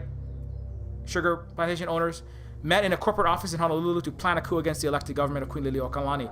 They were not sure how far they wanted to go, but they knew that they had the support of the chief U.S. diplomat. So again, coming back to Amidala, right? It was a coup. They're trying. The Federation is basically trying to do a coup. Gunboat. They enter the palace of the Queen. Military threat, right? They have soldiers. Remember the droid army? Roger, all those guys. They come. They surround the palace. They point, not bayonets in the case of, they have laser guns pointed at the Queen, and they're saying, you sign this, the bayonet constitution of in the late 1800s. It was the forcing the elected representative of the sovereign country of Hawaii under military threat to basically give up their sovereignty to a foreign power, the United States. And very similar what happened to the Queen Amidala in this Star Wars Phantom Menace, right? Except, it's white businessmen. The problem is, the Trade Federation are very Japanese coded, which is, it's normal because America, that's a major problem with Star Wars. It's like, if you read it all in, but you code it differently, the Trade Federation, the wealthiest corporate organizations in the galaxy, they're all Japanese. They're Japanese coded, right? You should have coded the actual people that do all the actual coups, right? They look more like Jeff Bezos and Elon Musk, But that's part of Star Wars. The reason why it doesn't really work, and it didn't work. Well, it worked to make George Lucas a billionaire or multi-hundred millions of dollars, right? But it didn't work to actually educate the people through very useful tool of mass information and education installment and narrative installment that is called movies and film and games, right? But the Star Wars franchise doesn't work because everything is coded backwards, right? The Empire should have Star-Spangled Banners over them. The Star Destroyers should all have red, white, and blue. And all the soldiers should show up. There should be black stormtroopers and white stormtroopers. I mean, I guess later on there are, but they should all be singing rock and roll, and they should all have American military fatigues, And they should be, the Empire should have a Senate. Joseph Biden, the actual Emperor, is a senator, right? But the Empire, right? The Star Wars Empire is coded like the way, it isn't the Soviet Union or China or communist countries, but the Empire, the Emperor is coded despotic Asian authoritarian communist regime. And that's what everybody read it as, right? You have everybody's marching in a row, black and white, right? It's a emperor, a despot, right? Asian despotism, Eastern yellow peril despotism, right? Everyone's the same, right? Everyone's the same, marching in a row. Whereas what is the United States? What does the actual empire have, right? U.S. government. What does the U.S. government have? It's a republic. Why is the republic the good people, the Knights of the Republic? And then when the republic, the United States Republic, right, with Republicans and Democrats, with a Senate, why is the republic the place that's imperializing the world? The real people that are imperializing the world have this, right? They have a legislative, they have Senate, House of Representatives, they have a executive, they have a president, and they have a Supreme Court. They're the ones that are doing all the imperialism, right? They're the empire. But this is how they code switch. Star Wars can make a lot of money not teaching anyone anything until you really read it in by coding the empires of the world as America's Cold War rival, the Soviet Union, and now China, right? And anyone who wants to be socialism. Authoritarian despotic regimes with one strong man, right? The emperor. The emperor is not a senator, right? The Star Wars emperor is not a senator. The Star Wars emperor is not a president, right? The Star Wars emperor doesn't have, world aid, charity concerts from Beyonce and fundraisers from the Rolling Stones, right? If you were honest about the empire, who's the Star Wars rebellion, right?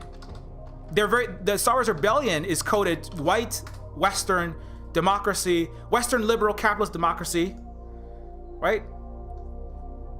The Star Wars Rebel Alliance is coded Western democratic, but they're the people that are doing all the imperialism, right?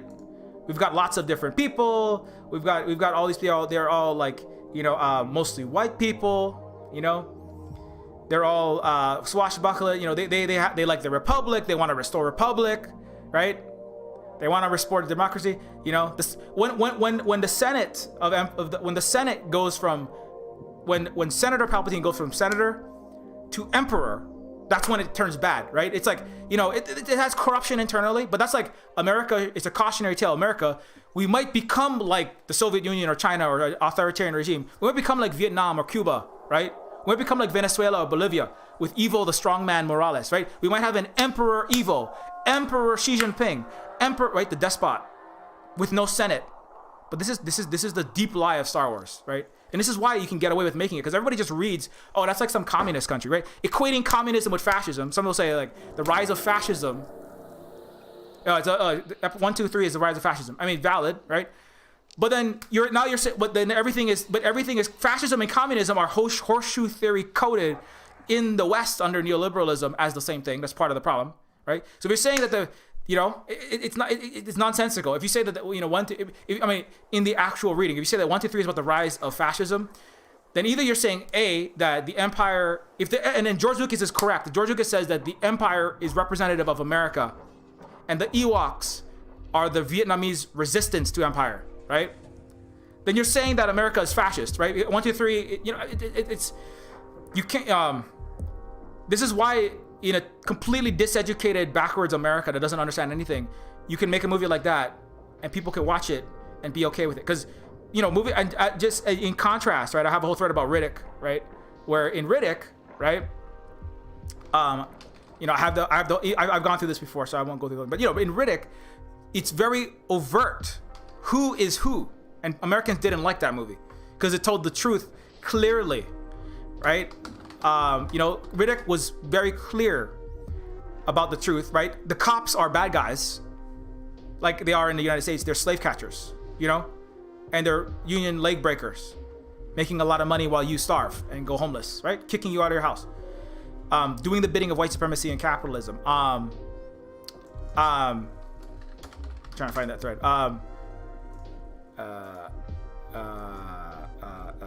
Space police. Crap, I forgot. It said somewhere around here. Yeah, here it is. Decolonizing Riddick. The universe is better than Mass Effect because it centers space prisoners in space and craps on the space slave catchers, right? The good guys in Riddick are African, Muslim, literal like black. The best person in Riddick is a black Muslim being invaded by American and Roman coded empire, you know?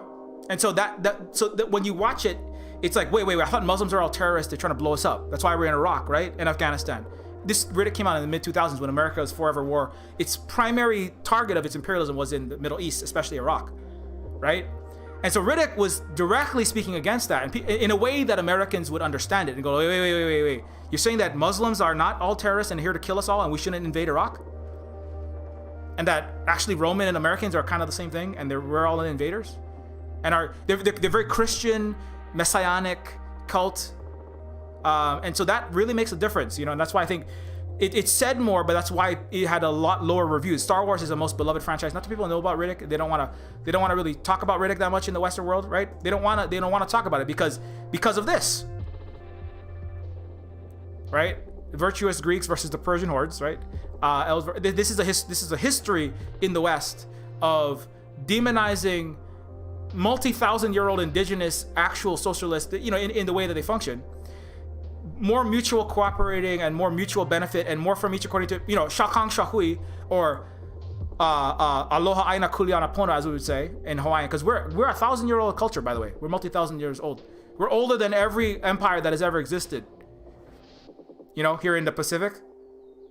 America, Rome was barely getting off of its feet when we were already in the Pacific, our people. Not specifically in Hawaii the way that it is now, but this is not, the indigenous peoples predate by tens of thousands of years, some of them.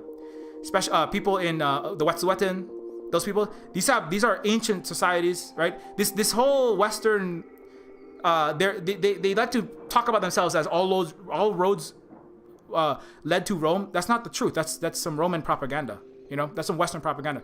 Rome was not the center of world culture. Djibouti, I was just reading about, Djibouti has music from China, from Persia. It has instruments from the tip of Africa. The majority of the world's earth, Eurasian continent and Africa together, makes up 2/3 of the world. They have music that is today existing with. They have loans from China and support to become a cultural hub. That was actually one of the important centers was Djibouti. There. That's why America is trying to blow up Eritrea and Ethiopia and areas in East Africa right now. It's because they don't want the actual great civilizations of the world, of Africa, of Asia, of Turtle Island, to be restored, of the Pacific. They don't want that to come back.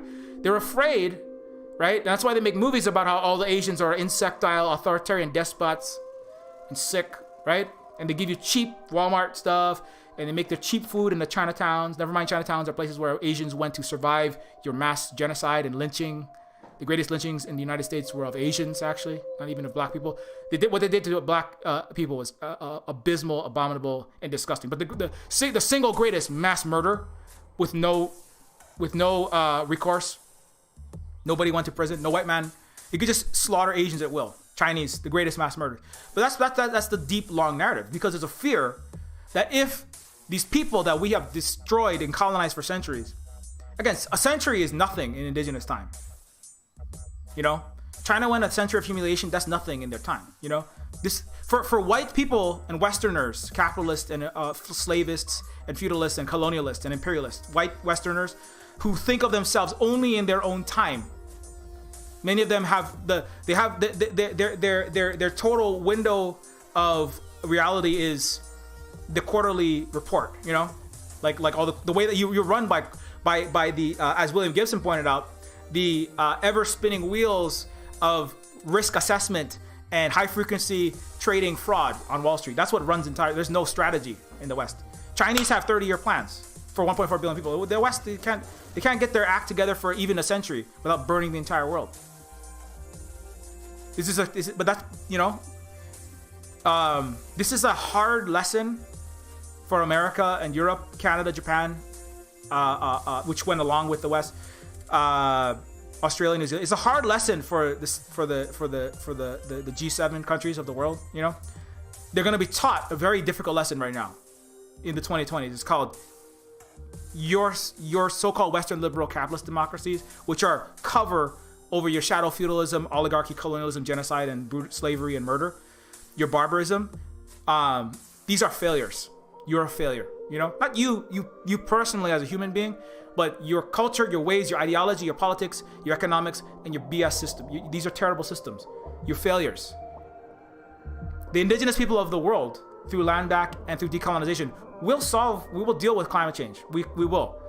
And you can join by taking the antidote to Western elusive historiography and stop buying into this bullshit.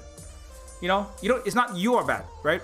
But it does mean understanding who you are as a member of, you call yourself an American, a Canadian, or a white person or whatever. You have to understand and then interrogate and do internal work to decolonize and undo the colonizer and the white and the capitalist in your head. And find your way back slowly. And I say this as somebody who has this in my own history too. I bring this up again and again. I'm half stormtrooper, right? My father believes he's a white man, and he denies an actual genocide in Canada to this day. I fight with him on it, and it's sad. But like, that is internal work that like everyone will have to do. Even colonized people have, as the process of being colonized already has implanted the seeds of colonialism, right? That's why we have some reactionary people in my family, right? However, the China, Kishore Mahbubani, an actual diplomat, right? Coming back to the diplomacy, Kishore Mahbubani has already argued that he's not saying China has one, but the United States will become the second economic power. It already is. You know, it was only number one for less than 200 years. It's a blink in the eye. You know, it's an unstable system. One of the capitalist realism and doomering out and infusing in the masses of the population an idea that all people are the way that the Western barbarians are. It's not. It's less than 7 out of 8. It's less than 1 out of 8 people on Earth that follow historically capitalism, colonialism, feudalism, slavery as a dominant structure. You know, the Hawaiians didn't, the Vietnamese didn't, the Chinese didn't, the Turtle Islanders didn't. They don't. Much of the world was colonized and infused, yes, with capitalism, colonialism, etc., etc., etc. But the Western barbarians have not been able to fully annihilate us. They tried in Hawaii, but they have not been able to annihilate. They have not killed the Indian. You know, they have not killed the indigenous fully. You know, which is why we can still undo.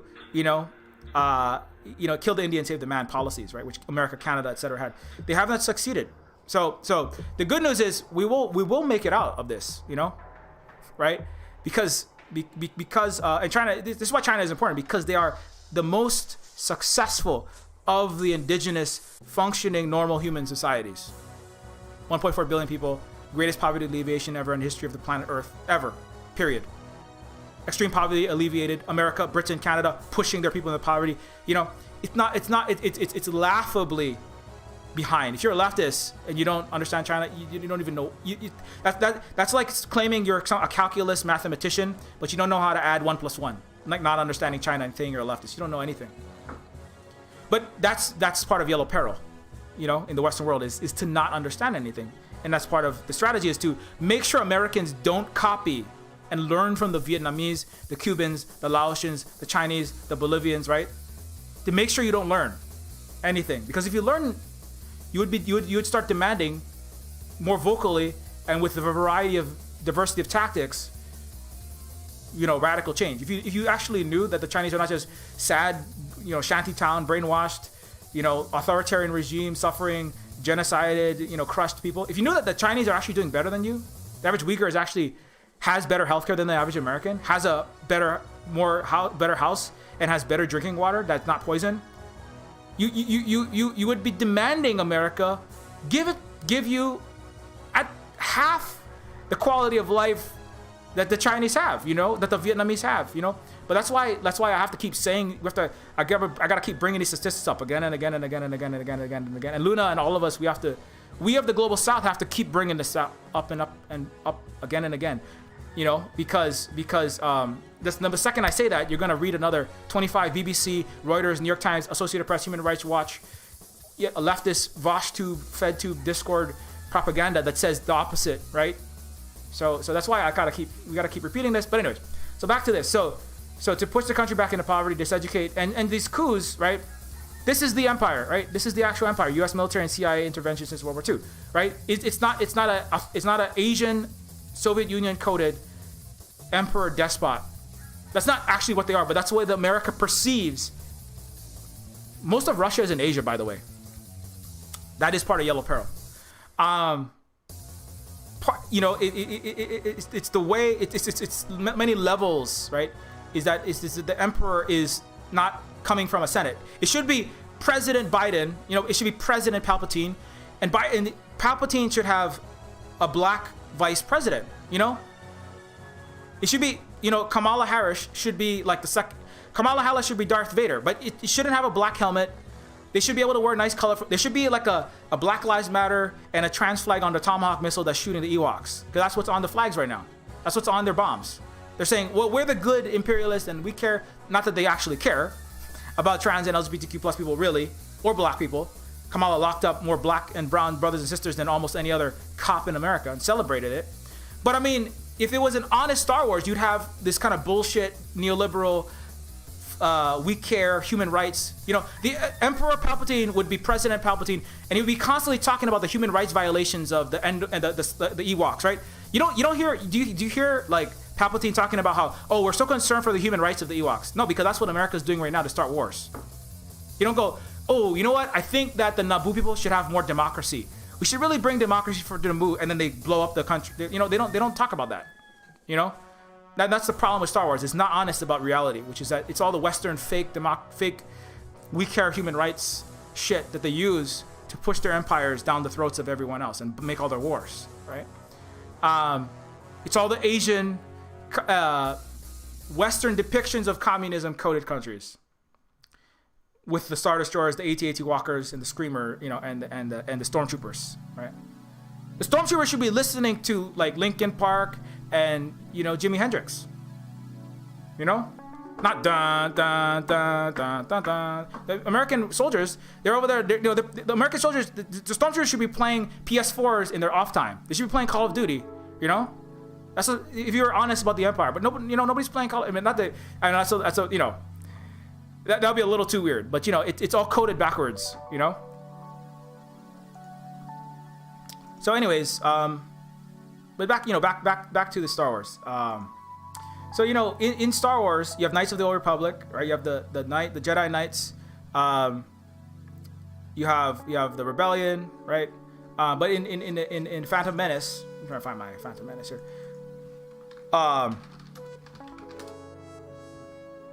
You know, so you have the Amidala. I'm trying to find the diplomacy.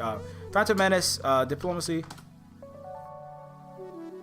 Let's see if I can get to the Senate.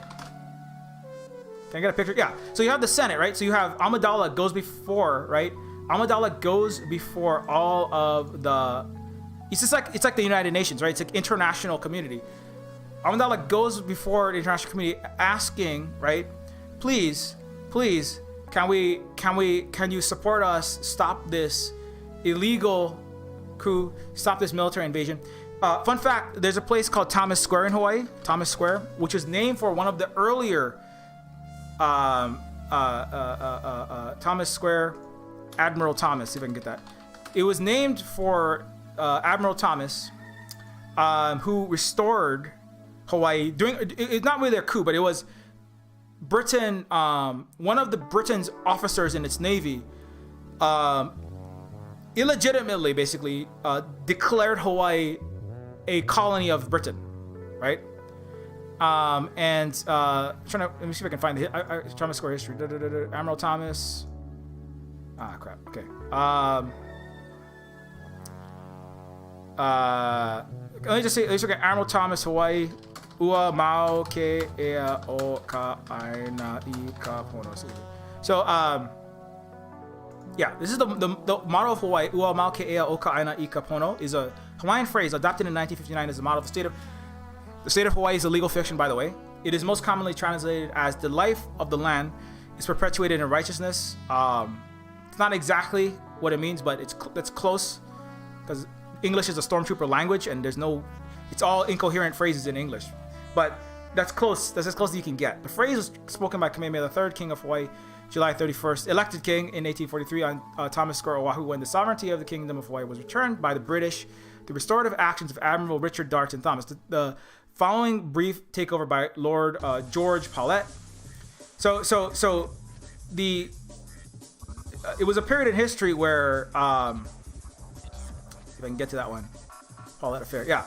So Paulet Affair was an unofficial 5-month occupation of the Hawaiian Islands in 1843 by British naval officers. So again, so America was not the first empire to illegally occupy Hawaii, right? The British actually violated this international law and the sovereignty of Hawaii in 1843.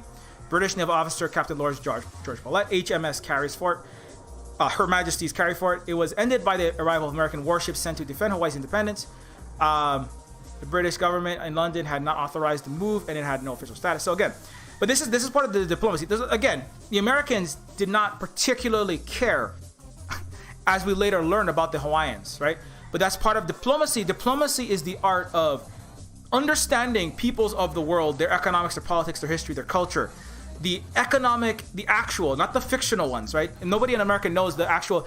China doesn't need America. China saved the jacked up house of cards of neoliberal, high finance run capitalism in 0809 by buying up billions of dollars of debt, floating the international system, stopping billions of people from suffering, right? As Giannis Varoufakis correctly points out, right?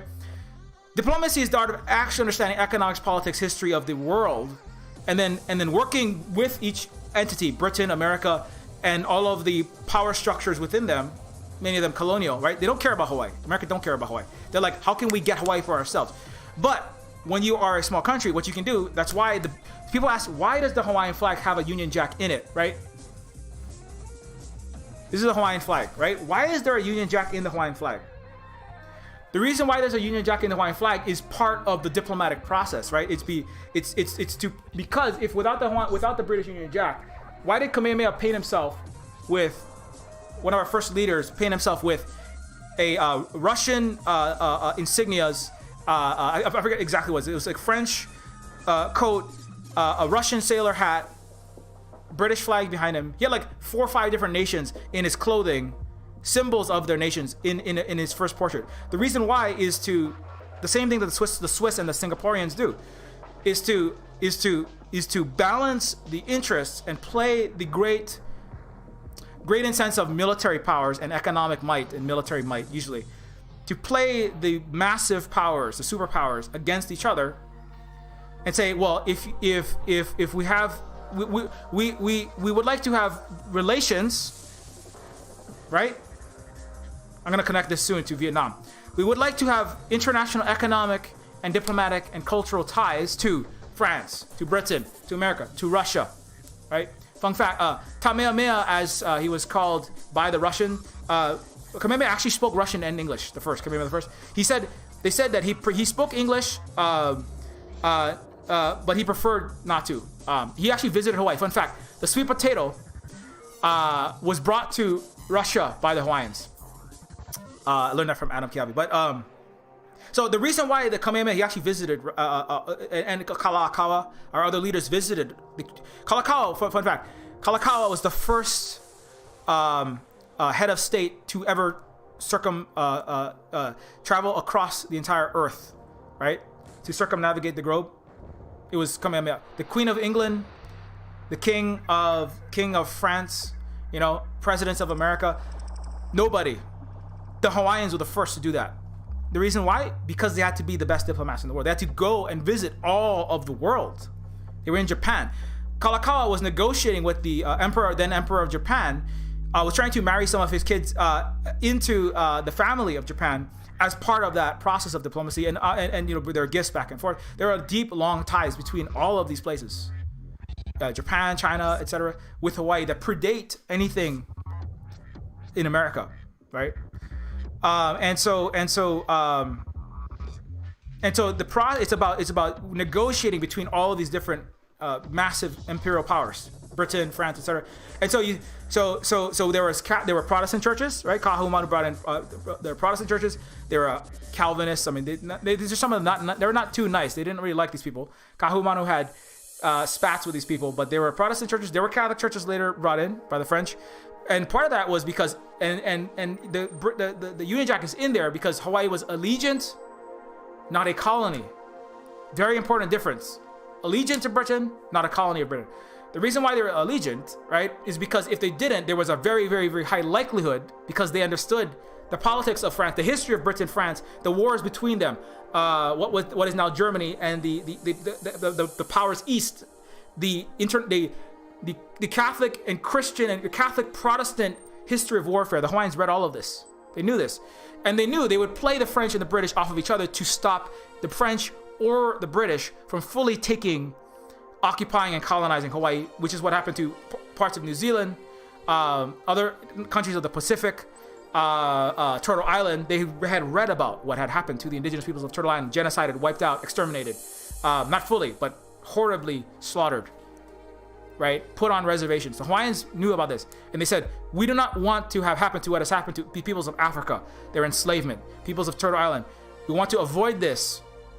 They read the history, and then they played all the great powers against each other. That's why Iolani Palace looks the way that it does, right? Iolani Palace, this is Iolani Palace, by the way. They're dressing similar to the way the Hawaiians, these are Hawaiians in the 1800s, when we had universal healthcare, when we had all of these great things. It's also an amazing accomplishment to have such a socialist country under deeply feudal, imperialistic, oligarchic powers. They got universal healthcare in 1850s. Queen's Hospital. America, when they denationalized and illegally occupied us, they banned Hawaiians giving universal healthcare to their own people. That was one form of genocide under the United Nations, by the way. So, and then the Hawaiians are dressing in this way, right? British style dress, not exactly, but they're mimicking aspects of European dress. The palace itself, they had the capital, right, built in 1800s, like the Victorian, Edwardian era sort of styles, not European style capital, right? Despite them not having a oligarchy that was as oppressive, that's why they had the literature. But they had to mimic the aesthetic, right? They had to code themselves, to put it in a modern way. They had to code themselves as quote unquote civilized, right? I say quote unquote because the word civilized is a nonsensical term, doesn't mean anything. In the United Nations, the civilized nations do not commit genocide. That's literally what it says. It's nonsensical. Written shortly after World War II, right? It doesn't make any fucking sense. But in the eyes of the colonizer, which is, is illusory and educational, right? It's what they thought civilization was having 21 gun salutes, having standing military marching in a line, having a flag. Do you have a flag? Like Eddie Izzard makes fun of this, right? It's like as if a flag makes you civilized. It doesn't make you civilized. The most barbaric peoples on earth had really nice flags and nice salutes and palaces that look like that, right? So the Hawaiians had to mimic that, so that they had to mimic the barbarians' fictional depictions of their architectural and their sartorial style, so that the barbarians would not barbarize them, right? And it's like so many levels of backwards shit, but that's part of why. Why does the Yellow Line Pass look like that? That's why it does. Hawaiians would have probably been happy to not put a Union Jack in their flag.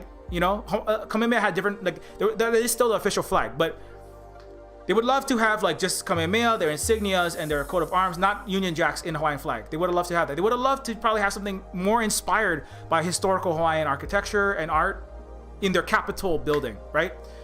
They wouldn't necessarily be in the grass skirts that they were before, but they might have more Hawaiian print coating in their dress, right? But they had to alter these things, to make these trade-offs in the time of the deep time of colonialism, of all, anything I've just said, to survive, right? So this is another thing where we have to really acknowledge the material cultural reality of global South peoples of this time, and that's amazing success. Hula was banned, and Kalakaua in the left here, what brought the hula back. This is a very important cultural practice of ours. While being an expert he literally invented more advanced naval technology, electricity. He brought electricity. He had other inventions. He had other electricity inventions. Well, he had an electric torpedo, was one of his inventions. Electrified the White House, etc., etc. He was an inventor, a technologist, great diplomat. Also, brought the hula, culturally brought Hawaiian art and hula and our dance way back. And that upset the white people here as well, because they were happy to try to eliminate as much Hawaiianness as they could from the people of Hawaii, particularly Mr. Dole, Thurston, etc. So it's just that, and that's why I think the Europeans who are honest about this history, they're usually diplomats, because those people have to actually understand history, and they're not from Britain and America. Like the professor that I was talking about, they have to acknowledge these successful resistance to colonialism based on very advanced education and advanced and literacy, technological, social, and then which then translates into diplomatic relations, right? Diplomatic relations is where you actually practice your actual education, for reals, and that's why they say this is like an amazing feat. It's like the greatest feat in international politics that I've ever seen. I think that was basically what the Swiss professor would always say. It was like, and also the Swiss are also one people that are actually there to support Hawaiians' human rights. They're there to support the disoccupation of the United States, illegal state of Hawaii, illegal military occupation, etc. Because they know what it takes. They know the difficulty and the struggle that it took, and they know the struggle that the Hawaiians have to go through, because they are the experts. That's why the Geneva Convention is in Geneva, because they are where some of the best minds in international relations and diplomacy, and some of the smartest people are, because that's where a lot of the world negotiations happen. The United Nations, does have headquarters in the United States, which is a problem. But a lot of the international negotiations take place in Switzerland. But anyways,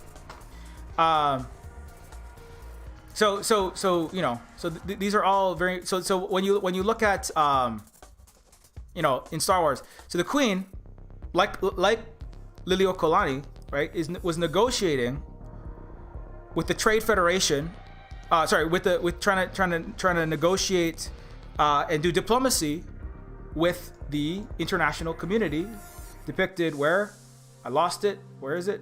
Yeah. So the international community, right? This is like the Hawaiians showing up, going across the world, trying to speak, right? And she says, my people are being killed. We are suffering. We are dying. You must act. You must stop this atrocity, right? The queen goes to the international world, and international community says, please put pressure. Stop this from happening. This is illegitimate. This is unjust. This is a breach of international law, right? What the Trade Federation is doing with their embargo, their blockade, and then their invasion, right? And so back to this, right? So this is why Carlton, this is when the British occupied for 5 months Hawaii, and London had not authorized the move. So part of this was, London hadn't authorized the move, right? If they had done that, they would, the British Empire and their rulers, right, with the monarchy in England and their aristocrats, they had not authorized it. And the reason why is because they knew that could be a very bad move, because A, it would put them in bad standing with international law, because Hawaii was a recognized country in the family of nations. B, the United States would say, wait, you can't just take Hawaii. Maybe we want it, right? And so that's what later the American warships were sent.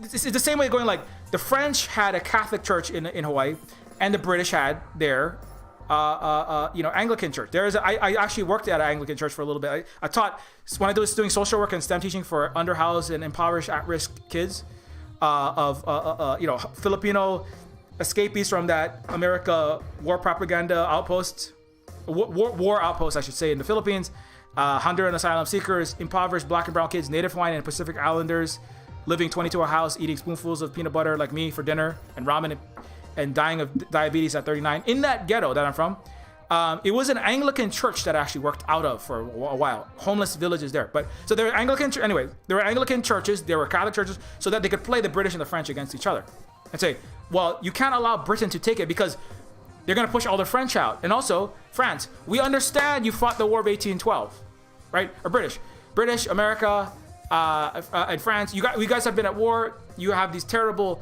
problems in America fighting the war of 1812. You have these flare-ups in the Asia, the Pacific, and Africa between the British and the French. You don't want to start another flare-up now. You don't want a costly war between your empires in Hawaii, right? And also America's here too. So I mean, so that's the diplomacy, is understanding the actual desires and the ruling class and the machinations of the spheres of influence within the countries that you're dealing with, and then using them against each other to maintain your independence, right? So anyways, so when Paula arrived, I have the honor to acquaint your majesty. So in the Kamehameha on 11th was told the king of Hawaii, I have honor to acquaint your majesty of arrival in this port of Her Britannic Majesty's ship under my command, and according to my instructions, I am desired to demand a private interview with you, to which I shall proceed with a proper and competent interpreter. They spoke in very long sentences in the 1800s. Their titles are like 3 paragraphs in British books, like Her Majesty's works, being the Tesla electromagnetism document, which I am responding to, blah, blah, blah, blah, blah, blah. Anyways. The king replied that American Jarrett P. Judd, as a chief government minister, there's Judd Street in Nuuanu, by the way. That's one of the Judd family. That's who that's named for. Could be trusted to handle any written communication. This seemed to infuriate Paulette, who had been told Charlton that. Anyway, I'm gonna go through all of this, but it's a long. July 26, Admiral Thomas sailed to Honolulu's harbor on his flagship Her Majesty's Dublin, requested an interview with the king. At this time, Kamehameha was more than happy to tell his side of the story. So it was they had to request, the Hawaiian diplomats had to go across the world to request and fight to have Hawaii reinstated, right? So this is one of the cases where Hawaiians diplomacy had to prevail over imperial and colonial conquest, right? And this is one case where it did. And anyway, so what happened? Thomas informed Kamehameha III the occupation was over. He reserved the right to protect British citizens, but respected the sovereignty of the Kingdom of Hawaii. The site of a ceremony raising of the flag of Hawaii was made into a park in downtown Honolulu, named Thomas Square. So when you go to Thomas Square in downtown Honolulu, you're visiting the site of an attempted illegal annexation and illegal occupation and stealing of the country of Hawaii by Britain, and the site of number 2, the motto of Hawaii, Ua mau ke ea o ka ana i ka poro, which was spoken by Kamehameha III, the sovereignty of the land, or the life of the land, depending on how you read it. Now, Americans today, under their illegal occupation, they don't like to say the sovereignty of the land. You know why? Because Americans want to bury the fact that Hawaii is a sovereign country. So now they call it the life of the land. I think that's part of the impetus of putting it that way. But the sovereignty of the land, technically, it's the sovereignty of the land is perpetuated in righteousness. The sovereignty of Hawaii is perpetuated in righteousness because the sovereignty of Hawaii in 2021, for over 100 years, continues to be violated in colonial villainy by the United States. Right? They don't put that on the sign, do they? Do they put that in Times Square? And by the way, after the 5-month occupation by the British, America did much worse than that. Denationalized, banned the language, banned the culture, committed 7 different flavors of genocide, including denationalization and removal of universal health care. And America has been perpetuating villainy in Hawaii for the last 100+ years. Do they put that on the plaque? No, they don't. Because there's no history in the West. That's why you got to tear down all your monuments, you know? You get a little Black Lives Matter uprising and people figure out, holy crap, you mean all these statues of not just the Civil War pro-slavery generals, but Thomas Jefferson, Abraham Lincoln, all these people are terrible. People start learning their true history. They're like, oh my God, we got to tear all these genocidal slave-owning war criminals down. You mean that Thomas Jefferson plagiarized his constitution from the Iroquois and the indigenous people? And he's full of shit? He was a slave owner? And the Revolutionary War was a war to maintain slavery between 2 aristocratic, oligarchic, cis-white ruling classes? And the pro-slavery side won. It was called the American colonists? Oh my gosh. And then that's why they banned critical race in 28 and counting states. At 1619, and anything that makes Americans feel guilty or uncomfortable about being American. It's like literally banning education in America. It's so sad, you know. It's very sad, but that's why you got to get it from the Silver Spook Stream or other places where you can find it, because they ain't gonna get it from America. They ain't gonna get it from reading this plaque. You know, they're not gonna tell you what Hawaii is in a legally occupied country. But that's an example of what Amidala is doing here, right? What Amidala is doing here. This is what Hawaiian diplomats, right? The Kalakaua, the Liliuokolanis, right? The Kamehameha IIIs. This is what they were doing, right? In this time, this is what Amidala was doing. This is what we were doing, trying to negotiate and fight through discussions and very complex negotiations. Again, you're dealing with sprawling empires. You're dealing with entire planetary empires. Again, the British Empire, the sun didn't set on it. You know, the French Empire, close behind it. French Polynesia, you know, French Guyana. There's like 5 different flavors of Guyana. All the colonizers got one. You got French Guyana, British Guyana, Spanish Guyana, you know, Japanese Guyana, German Guyana. Okay, I might be joking about the last one, but these people were everywhere. And the Hawaiians, a very small country, non-white country, successfully negotiated their restoration of the sovereignty. I mean, that alone is an amazing feat. And so, you know, but that's what's actually happening in Star Wars Phantom Menace, you know. And so the Queen goes to negotiate the diplomacy. It gets used, of course. Now it gets used by a very terrible human, or a very terrible dark red lightsaber wielding, sadly too communist coded leader, right? When it should be America coded leader of a terrible empire, right? Somebody uses it to his advantage, right? And going like, well, push for a vote of no confidence, right? In this bureaucrat corruption infused Senate, right? Tacit admission right? That the United States is full of, the United States and the Western countries are full of bureaucratic corruption. But I mean, anyway, there's a lot of foreign relations and political wonkery happening within the movie. It is interesting and important to kind of go through what's happening. Like it's easy to kind of gloss past it. People watching Star Wars, they're just, let's have Star Wars Episode 4 again.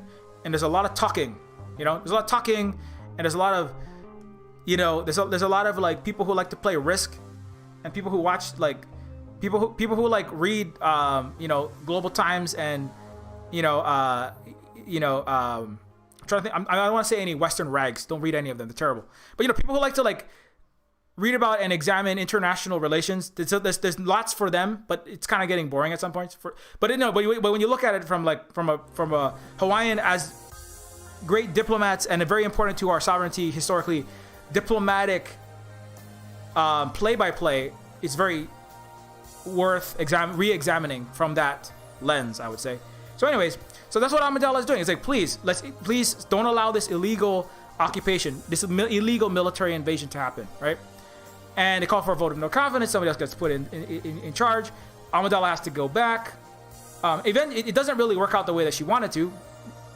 A particularly nasty, one might say, insidious character and his protege get what they want.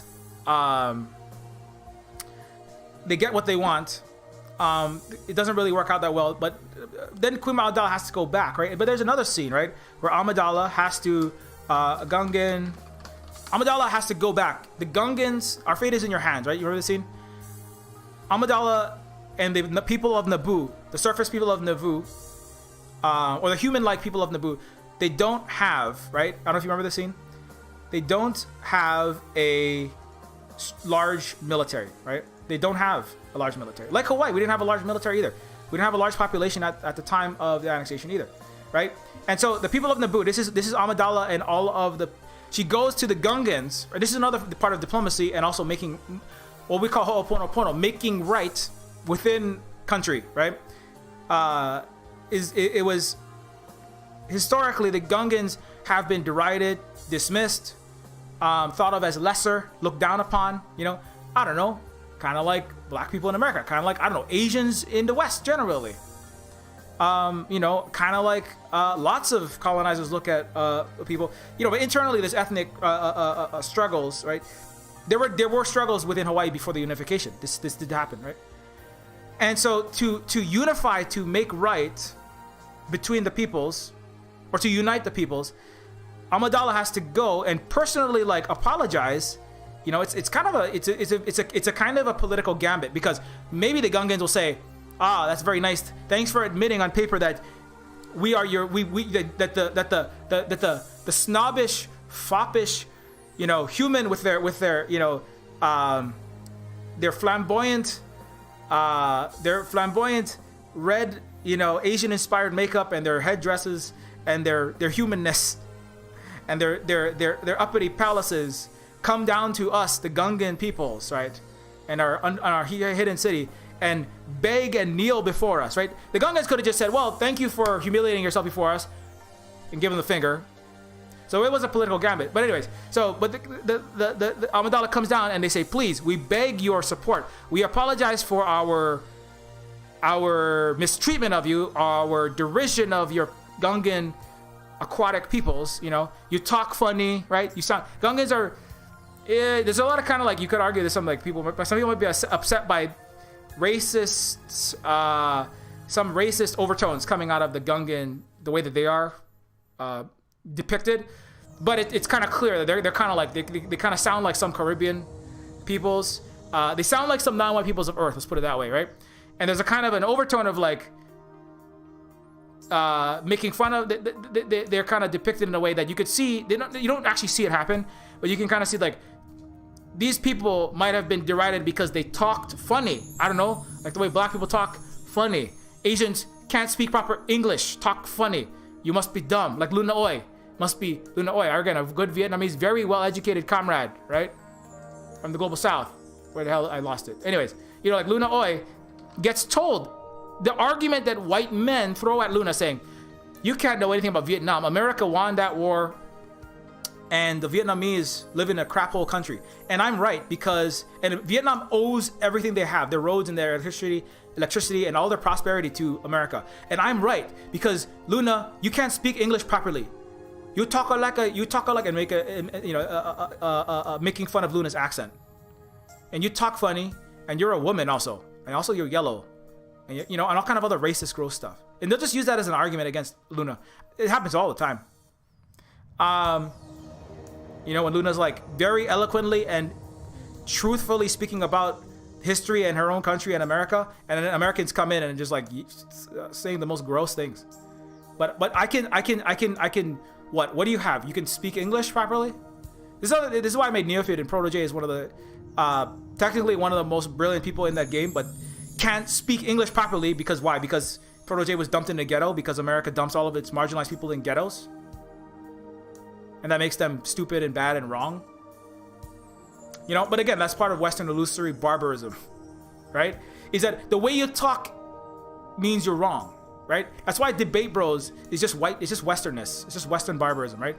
It's like argument from loud white man saying words fast, confidently. Not how true, not how accurate, not how correct the argument is. It's just like, you look and sound like the people that lead us in our shitty country called America, Britain, Canada. So you're right. That's what debate bro shit is. That's why I don't do it. It's a useless mechanism. It's the way of fascism and neoliberalism. Anyways, but it's clear that something like that, some kind of racism was happening, and the Gungans are unhappy with that, and that's why they don't want to deal with the Gungans don't want to deal with the Naboo human-like peoples. So Amidala has to go, I am sorry that we treated you this way. We are vulnerable to the greedy, right, imperialists, the capitalist imperial incursion of the Trade Federation has laser ships, gunboat, entire droid armies, and tanks, and space warships pointed at our belly. We, the people of Naboo, are vulnerable. We cannot fight this war alone. We need you. We ask you. No, we beg you. We beg you. Right? I'm gonna humiliate myself and kneel down and kiss the Gungan feet and say, we are so sorry that we did this. We are at your mercy.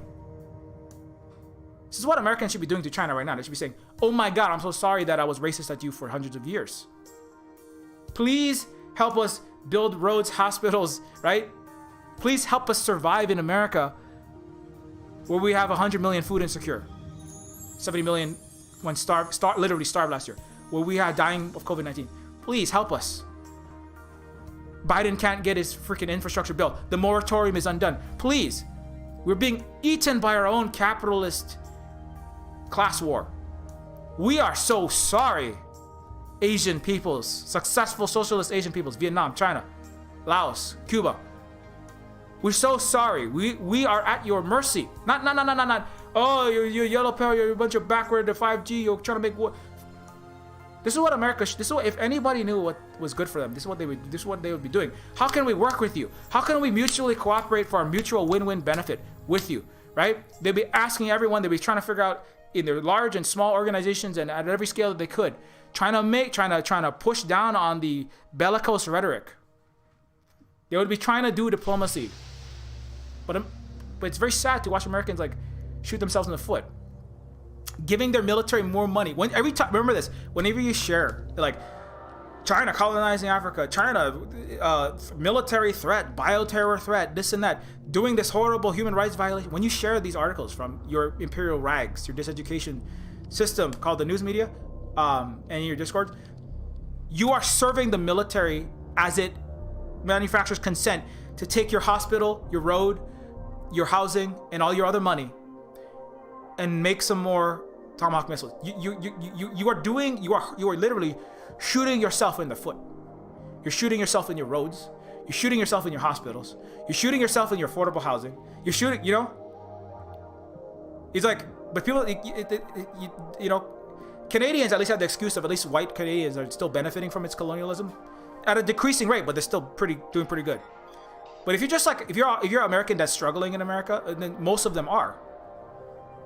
You know, this is what time it is. You know, it's time to be a diplomat.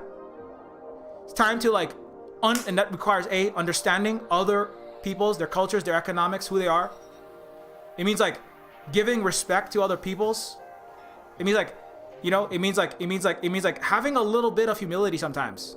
You know, like having a little bit of humility. Maybe I don't know everything in the universe.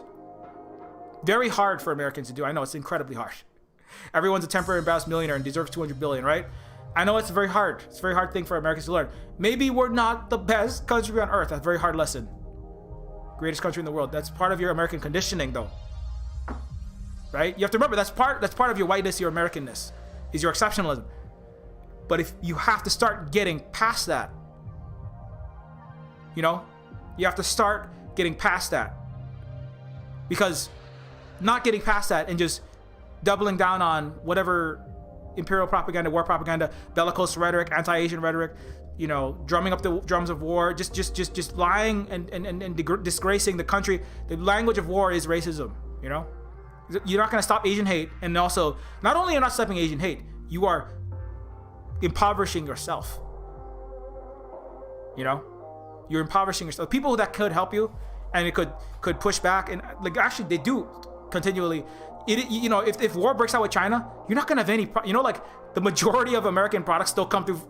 Your ruling class, people at the RAND Corporation that do their U.S. Air Force private contractor that does, you know, like deep war gaming of global international conflict and hybrid war. These fucking horrible people at the RAND Corporation, they've war gamed out what would happen if the South China, if war broke up. You have hypersonic missiles fired in the South China Sea. You know. With Battlefield, if Battlefield 2042 actually happened, they've already war gamed out. You know what it predicts? Collapses of American economy. 25% implosion of the GDP of Americans. American people getting, you think you're bad now? It's gonna get way worse when they do this. But they said, well, it'll hurt China maybe 30%. So we're gonna do it anyway. We're gonna start a war with China and close down 2/3 of international trade potentially. If not nuclear war, because it'll hurt China more. So when you backing this war, and they're serious about this is why they're trying to, that's why Kamala was asking the Vietnamese government to allow military bases to be planted next to Hanoi, Da Nang, so they can aim, you know, land to sea missiles and a variety of other, you know, ship and air targeting missiles into the South China Sea, you know, because they're war gaming it out. They want a war in the South China Sea, even a limited one. Because a limited one, even if it doesn't become like nuclear international world war, a limited war would shut down the Malacca Strait, the important channels of international trade. Which you know what comes to America? Your antibiotics. You know, a lot of your medical supplies. America doesn't have enough for everyone. It has enough for its rich. They can fly it in a jet, you know. From a European country into America if they need, but not enough for you. All you think you're having I think you have medical shortages and hospital bed shortages and nurses are not enough to treat all of the, you know, all the rotting lungs with Delta variant in them. You think you don't have enough now? Wait until America starts a war and you don't even have any ventilators, except for the rich. Or wait until you start a war and you can't even get 3-layer masks because America doesn't make enough. Wait until you don't have any medicine, you know, cancer medication, HRT, I mean, any kind of medication. Wait till you can't get anything because the entire Pacific is shut down. You think you're having a hard time now? Wait till every job implodes. Because America wanted to, and the RAND Corporation, they've done a study on this. You can go look it up. 25% implosion of the entire economy. Like horrendous disaster for the world economy. Millions of people would die. Millions more would die. This is what they want in the South China Sea. So just remember, that's what you're doing when you're sharing there's a Uyghur genocide based on a Nazi's fucking Nazi working for the Victims of Communism Foundation in DC, NED, right? When you share that, that's what you're propagating. When you share, the Chinese colonialism in Africa, oh my God, you're justifying this action for them. You need to be humble. You need to like get freaking educated for the first time. You need to have the humility to understand that you have been diseducated. And I include myself in that. You know, like I know I still have many things that I don't know in my head, and the wrong things, because I went to a $20,000 a year Ivy League, Princeton, Harvard, and Yale feeder school. You know, it's lots of wrong stuff in there. I know this. So, but you have to have the humility to know that. You have to like start learning from successful, actual human functioning civilizations. You know, yeah, like. You know, and I know I might be speaking to the choir for a lot of these people. You got like Radio Free Amanda, Chow Collective, KJ know, all these people. You got to start listening. The people that have in English language teaching what these people know. Luna Oy, of course. Got to start listening to these people. You know, and then you got to like ask. You have to ask for. You have to kneel down and ask for forgiveness. But you got to like just try to stop being racist. And part of the racism is the subconscious racism of I don't talk about Asia. I don't listen to you. And the fact that you listen to other white Westerners talking about Asia more than you listen up to Asians from their countries talking about it is part of the anti-Asian racism. You know, that's the systemic. You know, people get okay. Anti-black racism is a systemic problem. It's not just me saying N-word, right? People, Westerners, even the left, they don't get it. That anti-Asian racism, they still think that, oh, that's a kind of, I say, a C-slur or a G-slur. They don't get the depths. The depths of anti-Asian racism arguably go much deeper even than the anti-blackness. The anti-blackness is horrific, but the yellow peril in the West, all the way to Europe, is thousands of years in the making. They don't even, it's so deep, like most, even the people who are political science PhDs can't even get the depths to which they have this deep-seated yellow anti-Asian racism in them, yellow peril anti-Asian racism in them. And so the beginning of the humility and then the diplomacy and the win-win cooperation that must finally come from the people that currently occupy what's called America, arguably entirely illegitimate, is the Federation of Indigenous Nations, and the land back is part of this process of decolonization. But the people that currently live in what's called America and what's so-called Canada have to begin this hard, ego eroding, internally and maybe socially with your network of people that are still steeped in white supremacy, even in the left and Western exceptionalism. It's gonna be hard. It's gonna hurt. You might lose some friends. I got called genocide denier like 3 times today, so you know it's gonna happen. Authoritarian, tanky, horrible person. I just got people saying that shit to me on a regular basis. It's not gonna be fun, you know. The worst one was actually an indigenous person was like, or somebody claiming to be indigenous, and I'm like why are you backing global genocide and the country that's crushing your own people, you know? I didn't say that because I don't have time to answer every person that's throwing horrible lies at me. And you have to expect it because there's so much people that don't understand it yet. That's not an excuse to not come out with the truth, right? And try to move in the direction. You know, the first person that sticks their neck out, of course, they're gonna be lobbed with apples and sharp objects and tomatoed, right? But if everybody pushes out there at the same time and says, "Hey, we need to start cooperating, then not fighting wars with China and trying to fight wars with Asia." And you gotta start cooperating, not asking Vietnam to put bases in them, you know.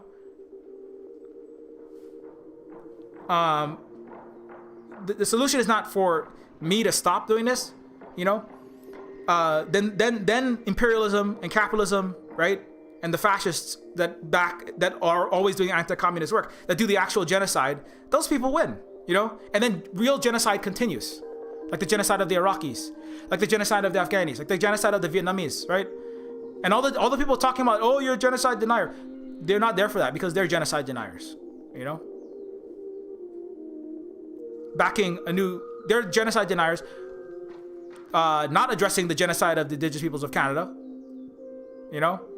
They're the genocide deniers not addressing what their countries have done in Afghanistan, including of Uyghurs.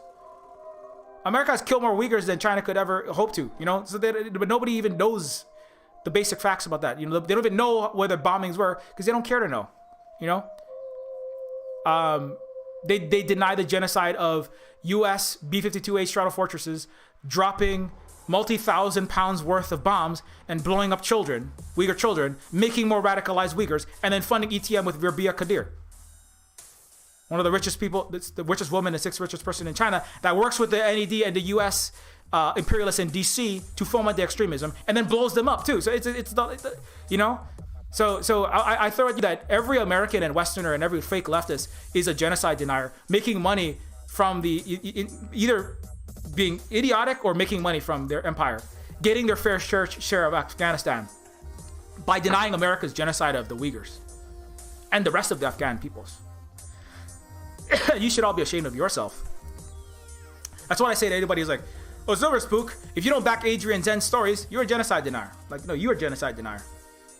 I say that as somebody who's literally been freaking genocided in Hawaii. You know, I don't have it. What am I gonna get? You know, what do I gain? You know, from that, I don't gain anything. You know, Hawaii still gets. You know, I mean, I guess what I do gain if we stop making wars, if America starts making wars and invading countries, Hawaii does benefit because, you know, hey, guess what? We're not gonna like have military bases on Hawaii. But you know, it's not just Hawaii.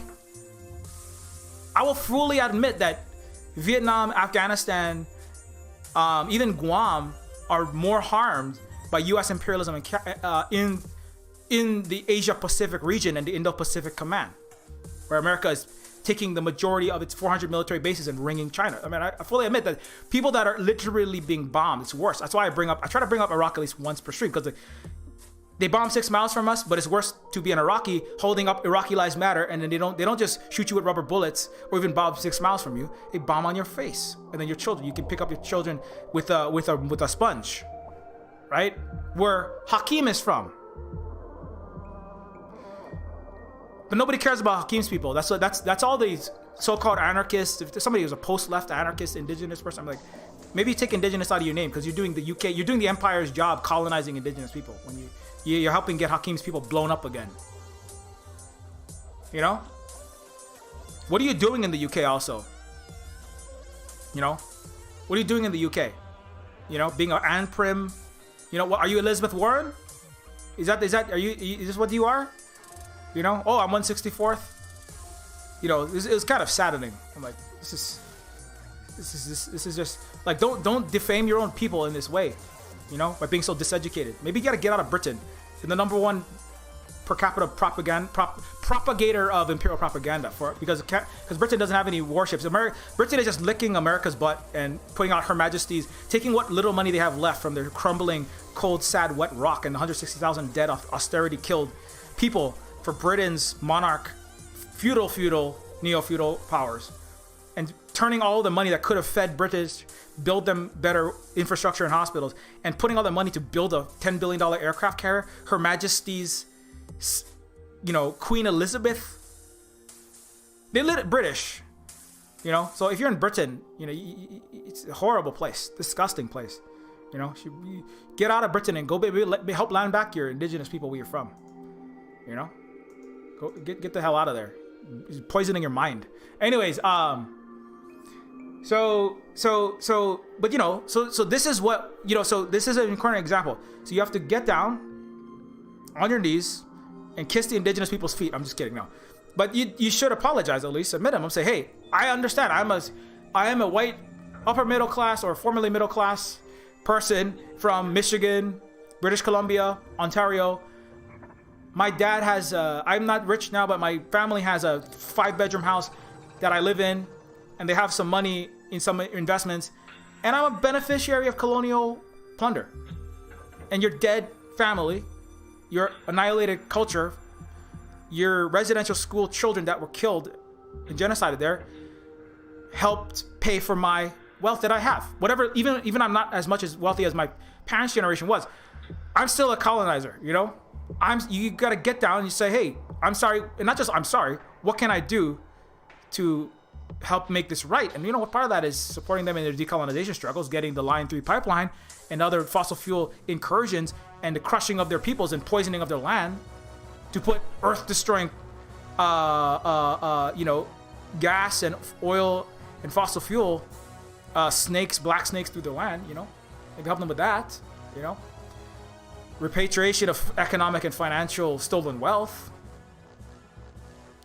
You know, and so, you know, and that's the beginning of the internal diplomacy, right? with your own indigenous Gungans, you know? That's part of that. And then there's also the international Gungans. You know, that's not a good metaphor either. The international indigenous people, who your people, if you're an American, the greatest fortunes in America, Astor Forbes Poor, Standard & Poor, Delano Roosevelt, built on Chinese pillaging. You can start by acknowledging, as an American, whether you are rich or poor or middle class or not, the fact that you weren't born in a country that was the poorest on earth is a privilege of your ancestors pillaging China. So you can say, I'm sorry that my ancestors pillaged China. That's where you can start for the external indigenous people. And I'm sorry that the people that run the country that I should have already rooted out the imperial plutocrats in, because if you're an American, that's your responsibility. If you're a Canadian, it's your responsibility, right? Not doomering out, not, oh, there's nothing to be done. You have to fight your own empire and stop it from colonizing other people. That's your responsibility. That's your people, that's your ancestors. I'm sorry that my ancestors and my current parents are in DC trying to make hybrid war on East Asia and the Pacific, and I will do what I can to fight against this through no Cold War, you know, and I will do to stop it. And I understand that our fates in the planet's lifeboat are intertwined, and we cannot be shooting, you know, flaming arrows into our inflatable lifeboat called all of our global economy. Every country, most of the countries on earth, the biggest trading partner is China. There is no war to be fought with China. Just get that out of your head. Get that out of your head. You cannot fight climate change. You cannot deal with COVID-19, climate change, inequality, capitalism, war, nuclear war. You can't deal with anything until you can cooperate with China. You gotta get that out of your head. I will stop shooting flaming arrows at my fellow Chinese and my fellow Asians in our lifeboat by retweeting these ridiculous, unfounded articles and saying bullshit and repeating it in my Discord, my organizing, my unionizing, my anarchist, leftist, socialist, liberal, whatever groups I'm in, my family. I will stop shooting flaming arrows into our collective human lifeboat, right?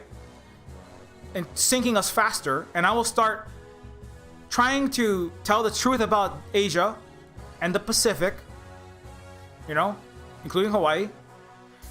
And I will try to de-escalate the bellicose rhetoric and tensions, you know, as an American, as a Canadian. That one day I might not be that, but you know, that's the beginning of the diplomacy. That's what the Amidala represents here, right? He's going, hey, let us work together. Let's make right, and not just saying I'm sorry. So, Canadians say I'm sorry. You know what Canadians do? 75% of all global imperialist mining companies, all the blood diamonds and minerals, 75% headquartered in Canada. Toronto Stock Exchange, fastest growing stock exchange on earth, faster than the New York Stock Exchange or London. So if you're Canadian, you can say, I'm sorry, Africa. I will stop saying that China is colonizing Africa because my country and my family that have a bunch of blood money and my dad's 401k that's headquartered in TSX is the one that's colonizing you. I am full of shit. I'm a leftist Canadian anarchist and I'm full of shit. I will stop posting these ridiculous articles from BBC and the CBC so that I can keep actually colonizing you. And you can go read Q. Andre Domis is a great thread about this. I will actually listen to some Africans who are not saying what I want is to overthrow the Chinese government. I will demand that Canada and Britain stop giving neo-colonial WTO loans to do structural adjustments and privatize all their assets and have usurious interest rates. You know, that's what I'm going to do as a Canadian. I'm going to stop hiding behind, I can't talk about it because nobody wants to talk about it. I'm going to be honest and say I'm actually sorry and I'm going to make it right as best as I can. You can't go to Africa and give Africans $152 trillion of stolen wealth, which is an estimate of what was taken from the global south from 1960 till present. You don't have $152 trillion to give. But what you can give is you can give at least your solidarity, your support, and at minimum, not propagating shit that's going to hurt Africans. That's what you can do for them.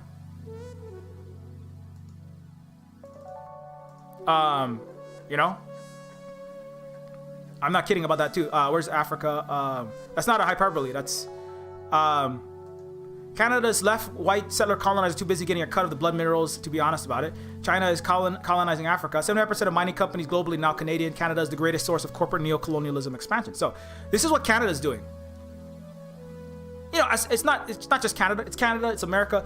Canada is in StarCraftian terms, Canada is the space miner, the SCV, collecting additional minerals. You require additional Vespene gas. You can't construct your siege tank to, we require more Vespene gas and minerals. The gas is all the Canadian gas pipelines. The minerals are the Canadian SCVs harvesting. They're not crystalline rocks. They're coltan, they're copper, they're lithium, right? Canada is the Empire Complex's mining operation. America is the siege tanks, the battle cruisers, the stormtroopers, the fire bats, the ghosts, the Marines with the AK-47s or the pulse rifles like they are in Aliens. That's America, and also a lot of high finance, and they're the biggest power. And the BBC, Europe is the science vessel. Greetings, greetings, Commander. And then they write a bunch of high, fancy worded British articles about how we have to make war. So they're the people that I can still read, because half of America can't read. They can read and write, so they write all the shitty articles at the BBC, and then propagandize the world, right? That's Britain's job. It's a science vessel for the Empire. And Australia is, just a rabid sheriff of America in China's backyard. But this is who you are. That's who you are. This is what you have to say to yourself and then everyone around you. Hey, everybody, I'm a Canadian citizen. I'm a beneficiary of colonial blood money and all the blood diamonds that I'm making fun of, of various black celebrities for wearing. I'm actually somebody whose family is currently doing the accounting, the propaganda, the stock trading in Toronto, storing all the wealth in Ponzi scheme, pyramid scheme, real estate fraud in Vancouver in $1 million condos, and I'm a piece of shit. And also, I'm gonna be honest about that and say Canada should get out of Africa and stop talking about what China's doing. That's what you can do. That's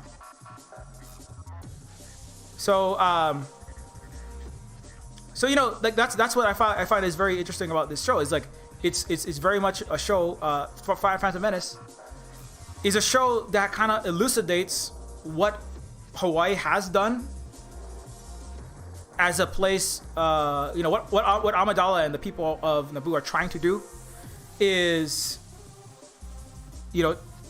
trying to do diplomacy, which is to get educated and understand world affairs and international relations and understand and empathize with peoples that are not your own peoples, especially global South peoples and global East peoples, and then do diplomacy with these peoples, right?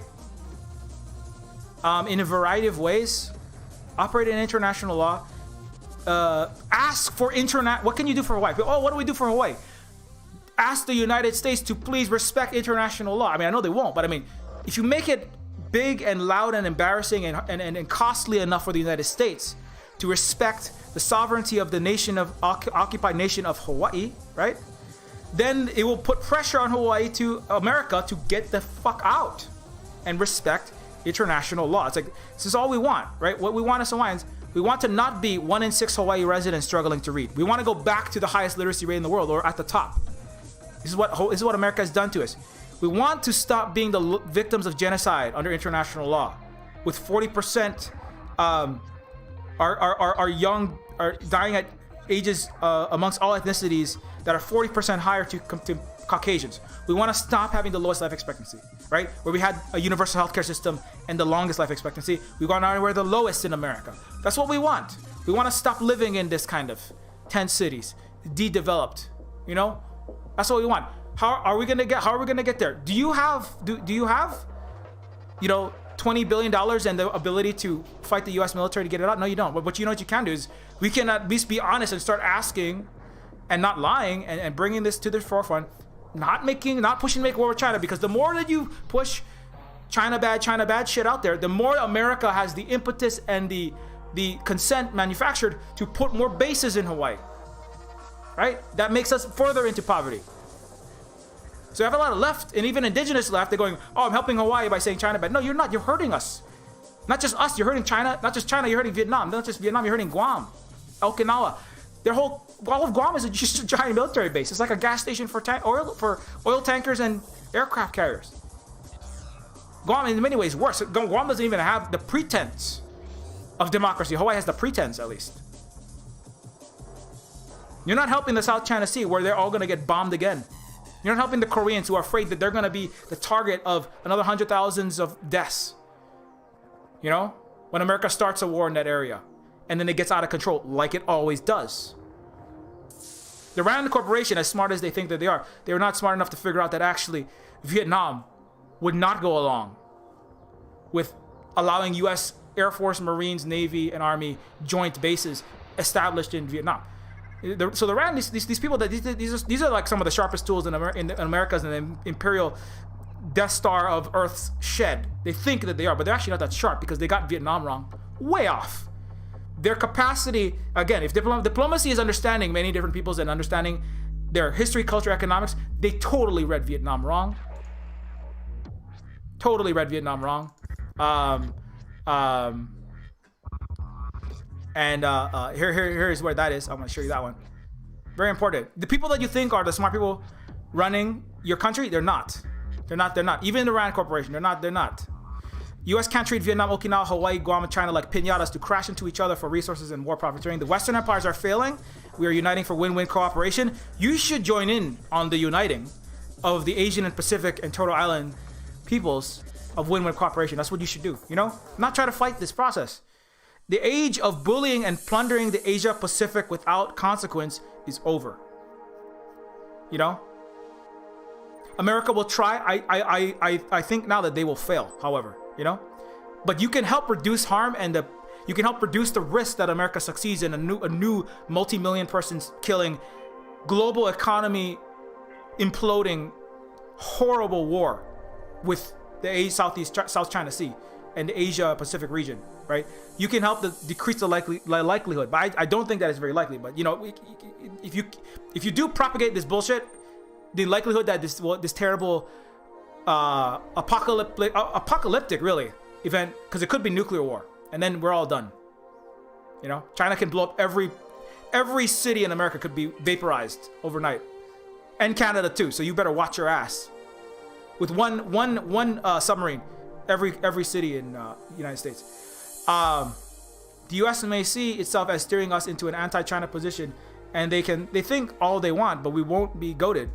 We will work with the USA with hopes for peace and mutual benefit, but we will do so on our own terms, right? This is the Vietnamese.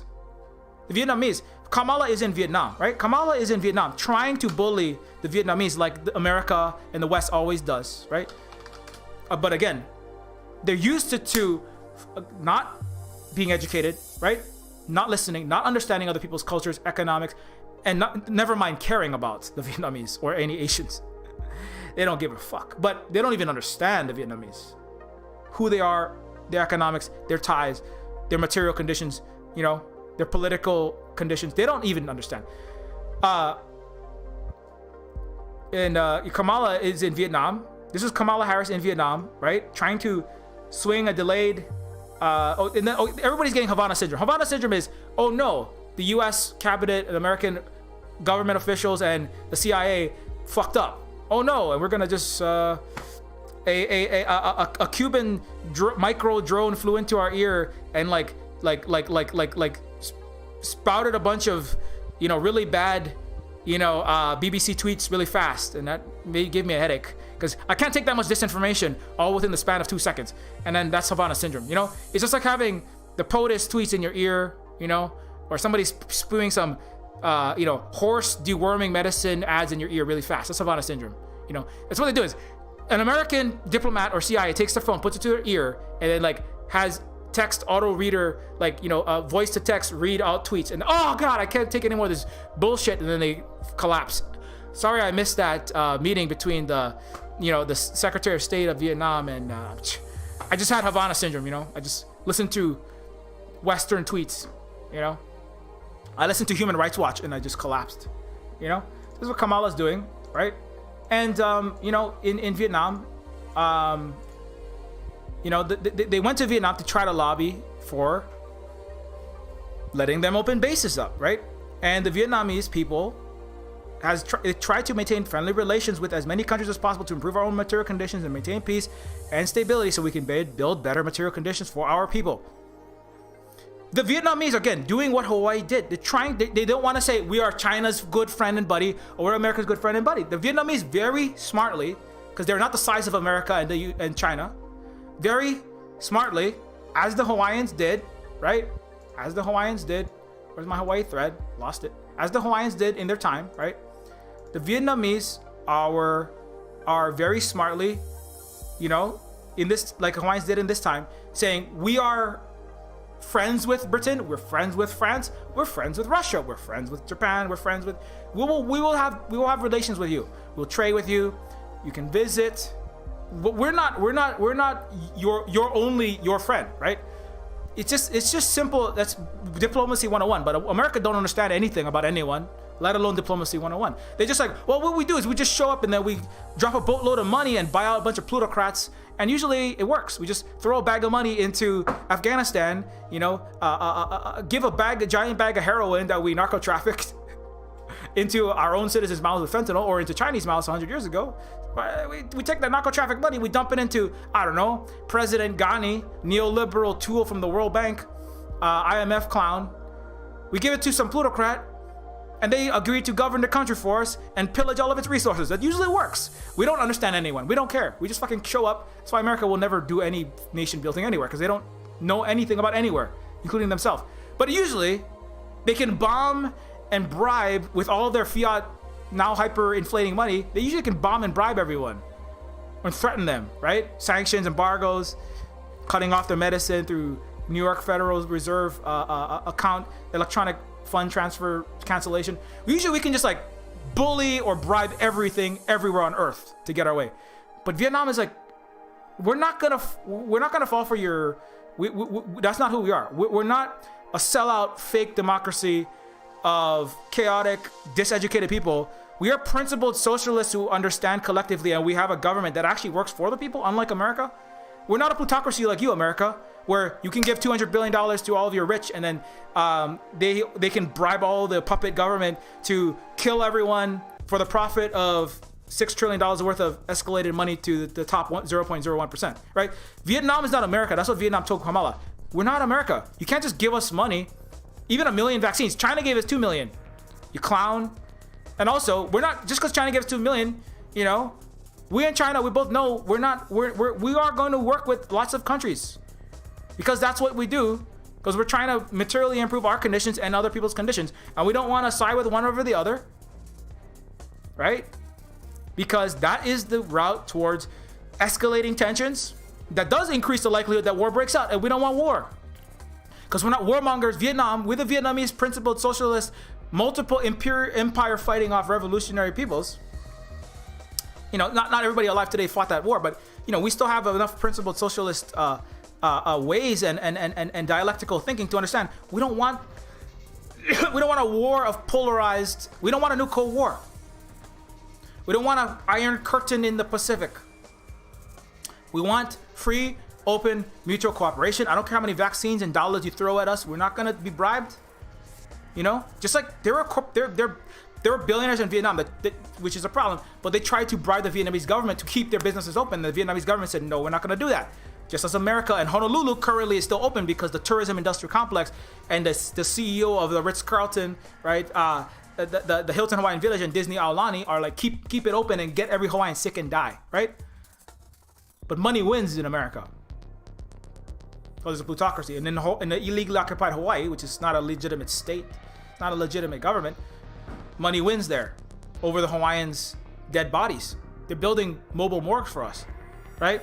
But in Vietnam, you can't just buy off the government to stop them from prioritizing the health of the population over prioritizing the health of the population over private profit, right? And you can't get the Vietnamese to prioritize their oligarchs and plutocrats making money from arms deals like Australia and its bullshit government and ASPI that's making money from Northrop Grumman and the CIA cutouts, right? Australia doesn't have a functioning government either. That's why all their countries being sold out to the military, U.S. military industrial complex. But Vietnam is like, well, we're not going to take your money and then hurt our people or other people for that matter. And that's why Kamala failed in Vietnam. We made it very clear that we will not join any forces with any nation against any other nation. Vietnam is a developing country, and we are not in a position to make such alliances, nor would any align with our internationalist values. The USA may see itself as steering us into an anti-China position, and they can think that all they want, but we will not be goaded. Because the Vietnamese, like the Hawaiians of the 1800s, knew how to do actual diplomacy. We will work with the US with hopes for peace and mutual benefit, but we will do so on our own terms. The Hawaiians work with Britain and France, hoping to maintain peace, but on their own terms. You know? See, if there was American leftists, there weren't any American leftists barely at all in this time. There never have been really successful left in America or anywhere in the West. But American leftists would have said, Hawaii, why are you working with Britain? You know? Why are you friends with Britain? And Hawaii would have said, the Kalakaua, Liliuokalani, right? Our leaders, right? You know what they would have said? What they would have said is, we work with Britain and we work with France because we have to, because that's what we need to do to remain uncolonized and it's sovereign. Have you seen Earth under colonialism? Have you seen Africa? Have you seen your own country? They killed everyone who looked like us. And they put us on little concentration camps called reservations. We work with all nations for win-win cooperation. We do not choose one side or the other, you know? And we have to deal with the realities in which we are left, you know? This is what all the Iroquois plagiarizing Marxist-Leninists and anarchists in New York City built on stolen wealth and imperialism, talking about leftism, but they never did any of this. That's what they would have said about Hawaiians. Well, I am living in this Rousseau-esque, you know, Indian headdress commune, and I'm an anarchist in New York City, the son of a very wealthy lawyer whose daddy literally narco-trafficked for silk and tea in China, and his mommy was somebody who like literally helped sell and buy slaves. Then I'm a rich New Yorker lawyer with a good education from NYU, and now I'm an anarchist living in the jungle as an Anprim, and I don't know why the Hawaiians are imperialists by working with Britain. You know, that's the people that are talking about China now, or Vietnam. Like, oh, you're tanky this. It's all these rich, spoiled ass New York clowns. They don't know anything about the actual world. You know, they know whatever the diseducation facility called Harvard and New York University have given them that don't teach anything about anything left of Biden. But you know, and they like to tell the world what's up, right? Tell Vietnam and Cuba how to run their countries. But you know, the reality is the Vietnamese are not some random indigenous plagiarizer pretending to be a leftist or anarchist, Marxist-Leninist in New York City in Walden's Pond. You know, like all the Canadians and Prims over there frolicking around in the jungle pretending to be Neanderthals and Bigfoot. There's actual people that do this. Kind of gross. I'm not gonna give them any shout outs. Pentagon campaign to recruit Vietnam as military allies. So when I said the Rand Corporation, the Rand Corporation, they thought the Rand Corporation heavily invested in the idea of a viable new military strategy for war with China, unwilling to acknowledge the truth, right? Which is the Vietnamese were not going to do this. January 2019, Derek Grossman, Rand specialist in Vietnamese defense policy, assured policymakers that Hanoi was not really bound by those three no's. The three no's are, what are the three no's? Here's a little bit international diplomacy 101. What are Vietnam's three no's? What are they not going to do, right? Here, you know what China's number one no? One China policy. Taiwan is not a separate country. That's you got to know that one. You know, stop sharing bullshit about how Taiwan should break off in the separate. Unless you actually want to die in nuclear hellfire for some reason. Stop sharing that. But Vietnam's three no's, right? You know, the three no's. I'm not sure if it's right here, but anyways, the no military alliances, right? No military alliances. No military bases. So they're not gonna ally with the Chinese or the U.S. military. And one of them is the bases. I forget the third one, but you know, I can't find it specifically here on this short notice. But the principle is we're not going to ally one country over the other. Very good reason for this, because they can see they are in the. You look at a map, right? You look at where they are, right, with respect to China. They're right on the border of China. It's the prime target, you know. Like Vietnam is this strip of land, right? Vietnam is a little strip of land. Right there. You see that? It is like prime. That's why America disgustingly was talking about it. Like, I forget who said it. It was like, it's a juicy strip of ripe land to be impregnated by American military bases. Some gross shit, like some sexualized. Oh yeah, we're gonna just like neo-colonize that place and put all our military up inside it, just like we did to Hawaii and all the Hawaiian and indigenous and people of color women that we also physically violated and continue to do so, including the Philippines and Filipino peoples, their entire country and their bodies. But the Vietnam is a strip, right? It is like much of the South China Sea is right there, right? Right on the coast of Vietnam, right off of China. So there is good reason why American war imperial ghouls want it, and the Vietnamese know this. That's why, and that's part of why their policy is to not. It's one of their no's, one of their key. We are not doing this, right? I lost it. That's why they're not doing that. And so Vietnam, but the Rand Corporation, right, which is a think tank for the U.S. empire, they predicted that the Vietnamese would work with America, and they would go back. They said America can just give them a few vaccines and maybe $1 billion, just making offer they can't refuse, like the mafia that America is, right? The global mafioso cartel racket, narco trafficking and military bomb trafficking clowns that America is. We'll just give them a little money. We'll give them a vaccine, And they thought they could buy them off, right? These are the geniuses at the Rand Corporation.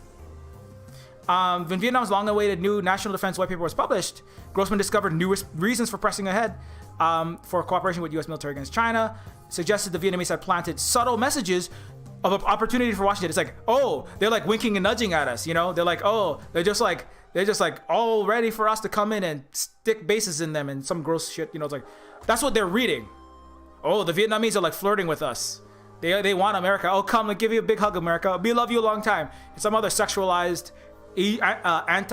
sexist, anti-women, anti-Asian racism like in Full Metal Jacket. Oh, we're gonna love America a long time, and all your Tomahawk missiles and all of your hypersonic, or you don't even have any, but we love all your rusting aircraft carriers with all their barnacles you haven't cleaned for the last 10 years. Oh, we want to rub up right against your nuclear warheads. Oh yeah, America.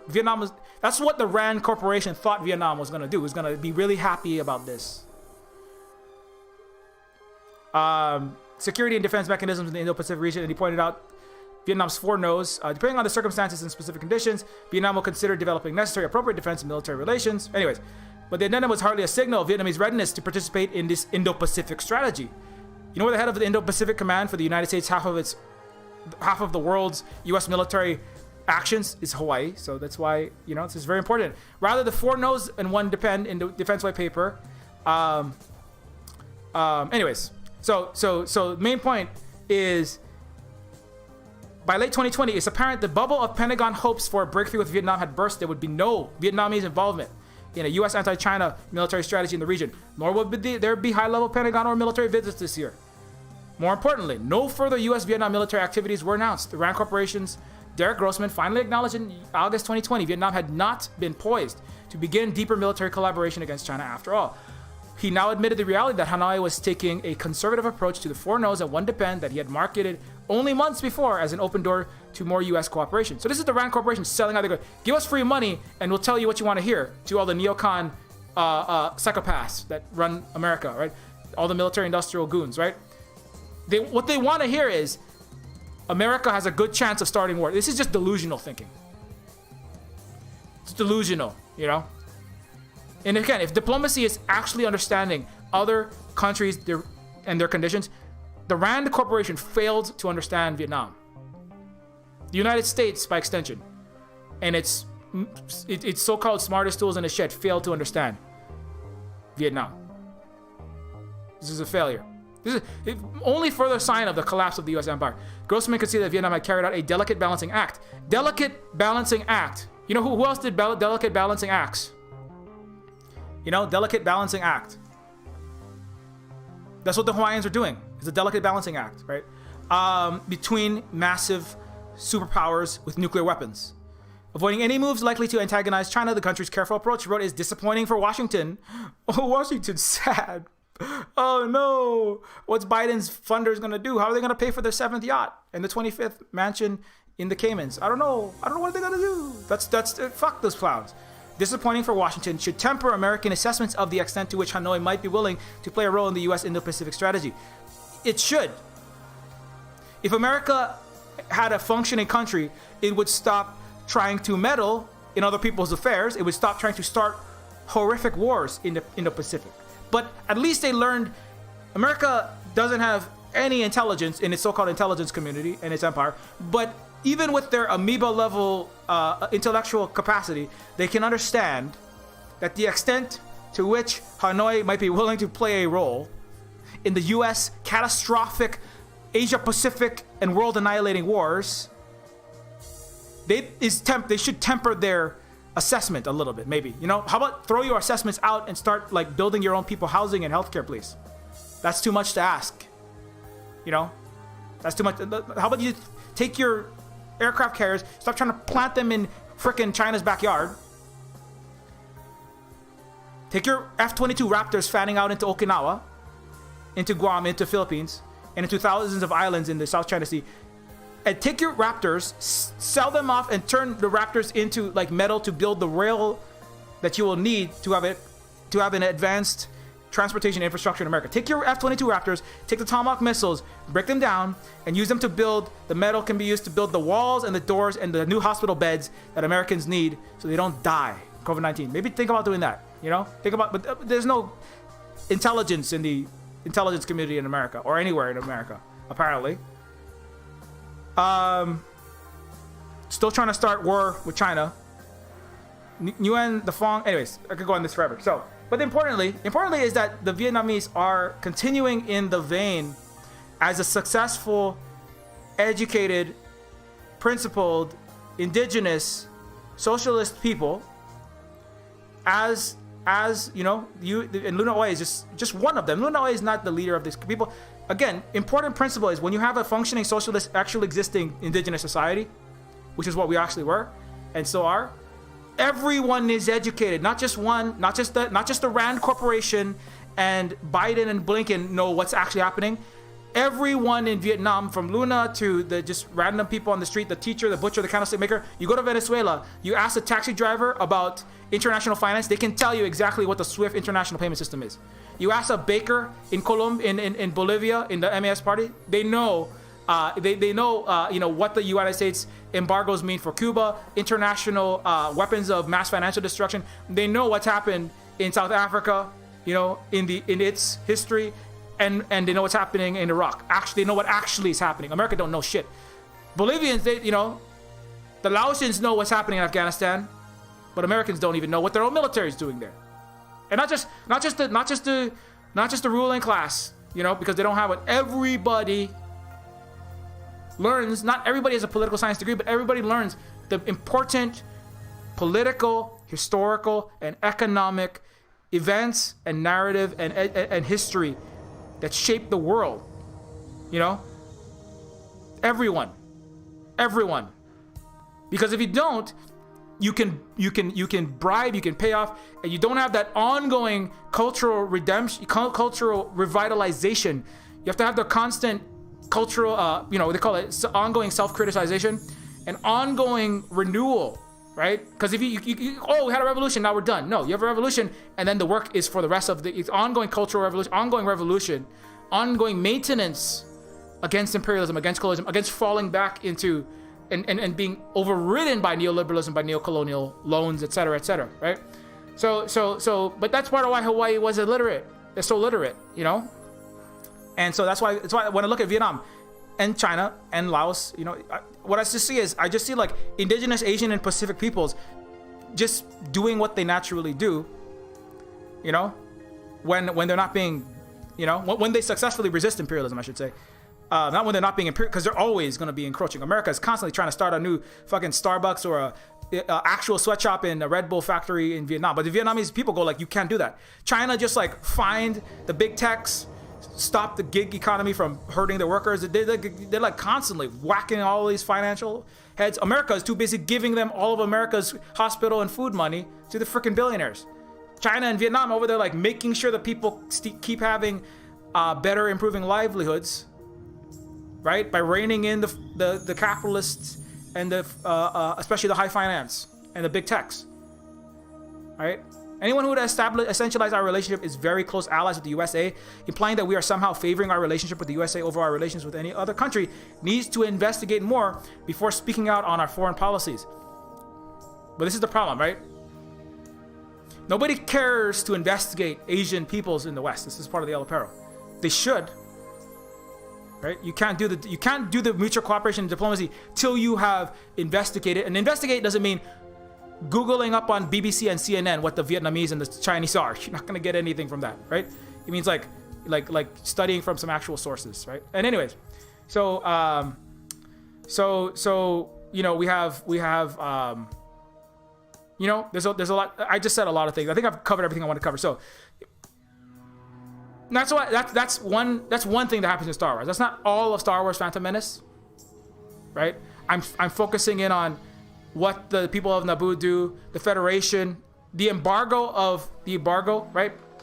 The embargo of Naboo, right? The crisis publicly started by the blockade of Naboo, which began as the Trade Federation's month-long blockade of the planet, escalating when its capital as well as its surrounding regions were conquered by the battle droids of the Federation Army. So, the blockade of Naboo, right? The military blockade. You know who does blockades? You know who does blockades? Is it the Japanese Coded Federation? You know who does blockades? The United States. They love doing embargoes and blockades. You know, like stopping Cuba from getting $130 billion worth of medicine and critical infrastructure, food, etc. Over the last few decades, right? You know, so sanctions is like international digital, capital flow, money flow blockade. You know. So these embargoes, this is part of what the U.S. empire does, but it's not. I know that this was inspired by things that America has done to Cuba and other places that it has embargoed, and so you know it's not obvious there. But I mean, we should draw that out as we're doing active reading into the politics, using Phantom Menace as a place to draw it out, which ends up escalating into war, of course. But anyway, so it's the story for Phantom Menace is a story of what is very similar to what Hawaiians have done to push for their sovereignty through educating themselves, becoming literate, becoming technologically advanced, socially advanced, politically advanced, understanding the world, not being neutral and independent between nations, right? Maintaining their sovereignty and to maintain their people's health and life and economic and their own material conditions growing, which Hawaiians did. Hawaiians had no homelessness again. Hawaiians were doing better in Hawaii in 1800s than Americans have ever been, really, at scale. Americans have always had capitalism, and even in the 50s, it was really nice for cis white middle class dudes. Not too good for women, not too good for black people. America's never had anything like Hawaii has had in the 1800s. Actual functioning equality, actual socialism, America definitely never had universal health care. They banned our universal health care. So Vietnam, by having a principled, indigenous, educated led government against imperial incursions, is very much what Amidala is trying to do. I would argue, is very much what Liliuokalani and the Kalakawas and the Hawaiian sovereign elected kingdom was doing in their time. Very, very similar. Not exactly the same, different conditions, different history, but in terms of the diplomacy, in terms of their negotiations, remaining neutral, remaining trying to resolve things through diplomacy rather than just jumping to war like America does. Oh, bomb here, bomb there. Not a thing that we do. Not a thing that any principled left country would do. A left movement or people that are in a mass-led, class-conscious, imperialism-conscious people would do. Right? Trying to peacefully win-win cooperate as much as possible, only in absolute necessity, like for example, military invasion, right? Then Vietnam was fighting this war, multiple wars, right? Vietnam doesn't go to, for example, Philippines, right? Vietnam has lots of people that work in the military, right? Vietnam doesn't go to the Philippines, right? Vietnam doesn't go to Guam. Vietnam doesn't go to its neighbors, set up military bases, invade them, right? Bribe them, try to install, that's actual colonialism. China doesn't do that either. It does things that entities that operate out of China. Very important fact also, somebody brought up. When you say China is doing a X, China is doing a that, it's not China, because who said that? It was China. The operations that come out of China are actually coming out of East Asia. When you spew imperial and taking a look at how not this one. This is the wrong one. It was somebody who was this one. Yeah, I grew up in multiple East Asian countries as an Asian in Chinese business environments. I have worked extensively in several countries in Africa. If that provides any reference of perspective, I can say East Asia has no desire in colonizing anybody, and it's also important because East Asia, because the focus only on China makes no sense. Every Chinese company that goes out into the world is partially owned by a firm elsewhere in Asia. Sinovac, just as one example, is 15% Thai owned. That's not China going out to the world. It's East Asia. So actually, that's another aspect of international politics, relations, and economics. The West, they don't get. It's another thing they don't get. It's like, every entity that's coming out of China is not necessarily China doing this. It's like East Asia. There are cooperative ventures. And there's also the other Western powers also have ventures that are in the United States, in China as well, right? And China does its best to try to make sure, right? Like Apple, right? Although Apple's doing more in India because India is easier to take advantage of, and because India doesn't have the level of activated, principled, socialist country. Sadly, and people. I mean, they have a lot of very good people in India, but they don't. But the commanding heights of its country is nothing like the Communist Party of China, and the active and the involvement and the history is not what China's is. So it's easier. That's why Apple is paying $2 an hour to build their phones down there in India, and so China not going out into the world. It's East Asia, right? So this is important too, right? So it's not like China did a thing with this. China's not a monolith, It'd be like, I mean, when I say America does a thing, of course, what I mean is the U.S. empire, with the U.S. military is a webwork of private contractors. Like nowadays, it's like 90% private contracting was working in Afghanistan, coming through a network of plutocratic, and not necessarily monolithic, corporations that are involved in big tech doesn't have the same interest necessarily as the U.S. military, right? But it's a confluence of oligarchic, horrendous, plutocratic entities, a network of interests in Washington and DC that are going out. I'm not saying like you personally are an American that's going and killing Afghanistan. Now you can support it or you don't, and that's a problem if you support wars in Iraq and Afghanistan, right, or in the South China Sea. But for America, and that's the thing that if you told an American, hey, stop blowing my family up in Iraq, and you're like, well, they'd be like, what? But Americans talk about China like everything that China does is like it's all. Everyone is a hive mind, part of the Yellow Peril is one thing. And they don't understand that actually there's a lot of joint ventures, and actually a lot of companies from across the world are involved in this thing. Now, of course, there are like China-led things, Belt and Road Initiative, right? CPC is leading this to trying to build mutual cooperation and rebuild trade and win-win cooperation across the Silk Road. Arguably not always in the best way, but it's nothing close to what America and Canada are doing. We're just de-developing countries back into Stone Ages and bombing them, killing them. China has not, at the minimum, China is not blowing up countries that don't want to follow America's hegemony, at the very least. And they're not even coming close to the WTO, IMF, World Bank loans that have structural austerity, de-development, that crushes the people. When China works with the country, they come away with concrete, they get better off. When the West works with a country, especially in Global South, they get worse off. That's the major important difference, And of course, not always the same, not always the same amount, but overall, that's the character of the development that's happening. And unless you understand how the whole region developed, you cannot understand the vision that's happening, right? I don't pretend like I understand everything about the vision of all of East Asia, the ASEAN countries, China, and the Pacific. But like, there's always things to be learning, right? But it is completely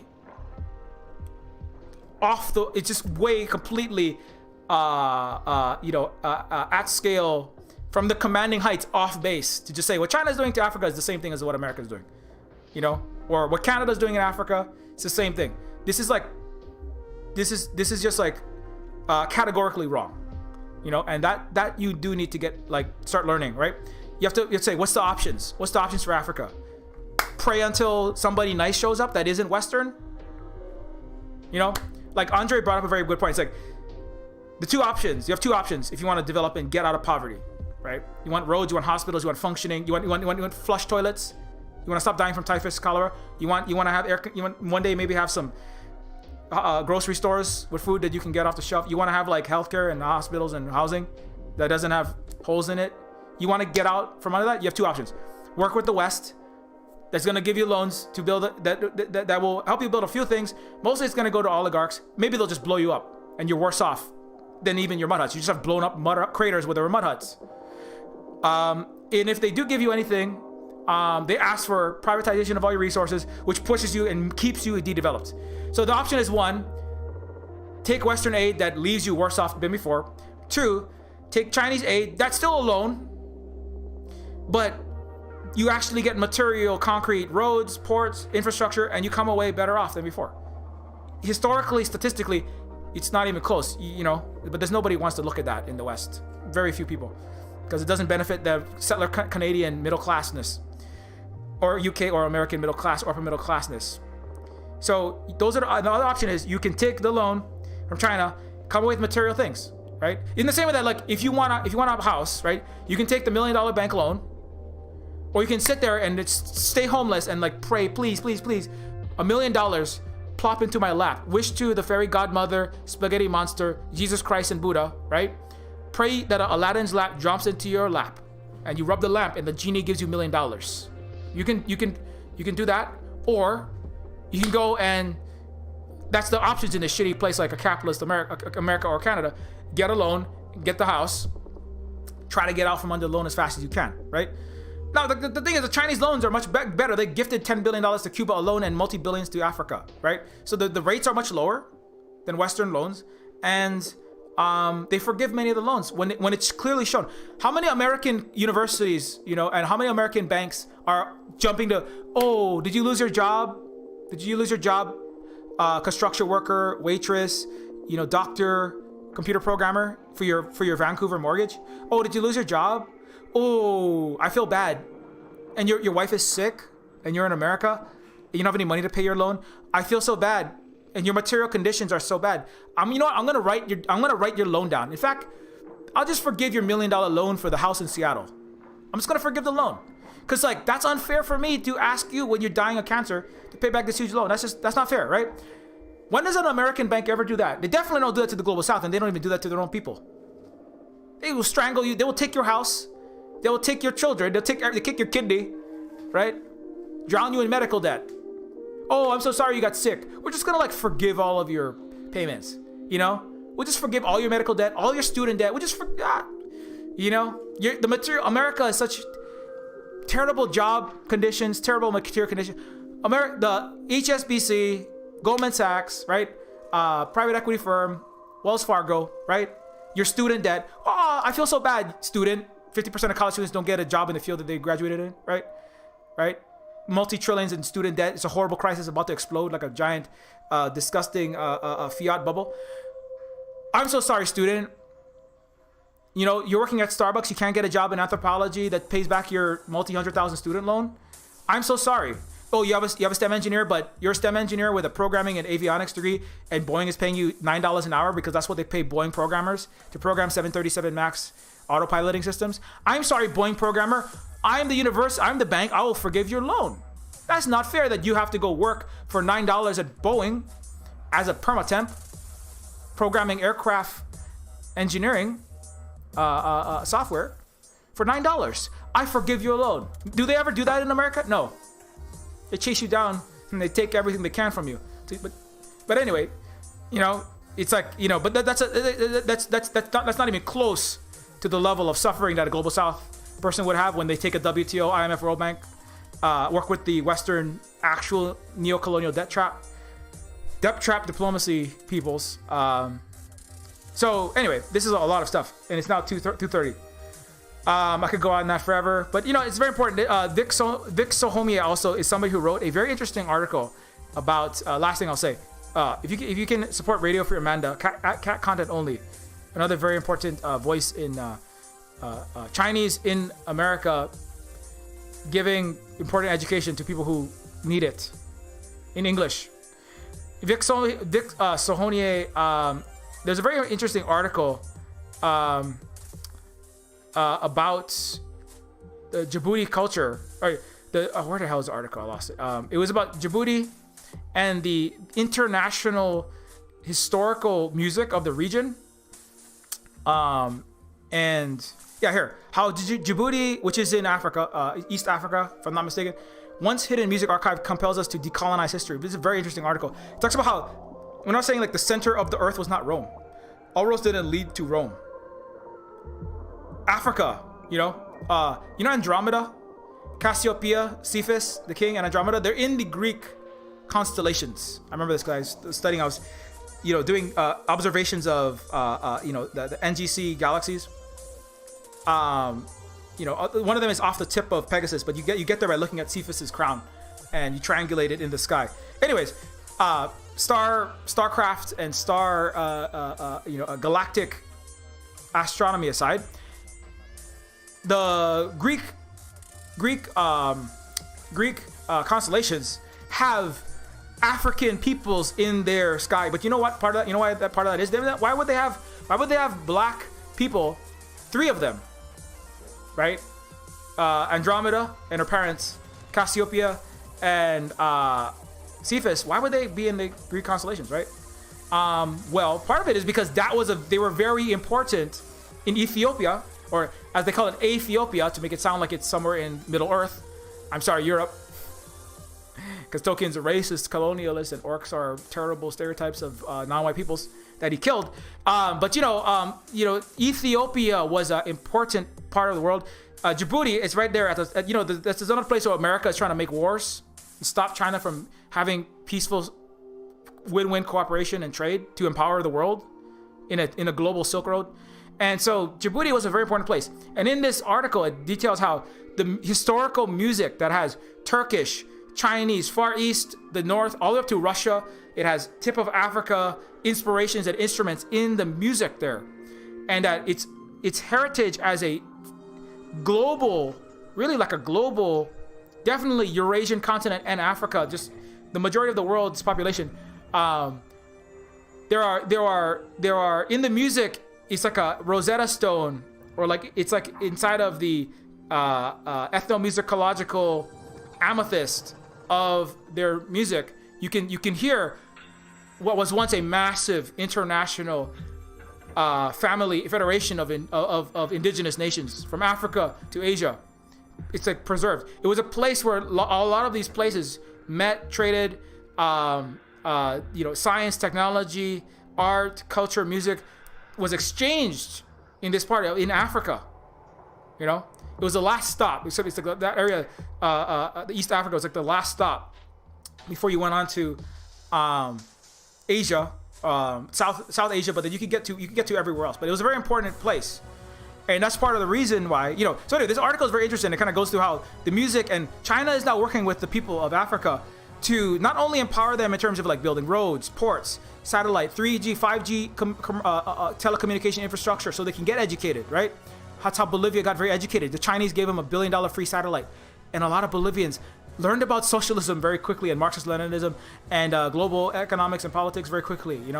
And that's it would have been harder for them to learn what they needed to learn quickly without $1 billion Chinese satellite. Ali Vargas talks about this in Telesur and in the Bolivian media, that they undo a fascist coup for Elon Musk, lithium. Anyways, so the Chinese are helping to revitalize international cultural products. It's why Fast and Furious is important too, because Fast and Furious, Fast 9 is part about rebuilding the international cinematic Silk Road, and that's why I say it's about international family.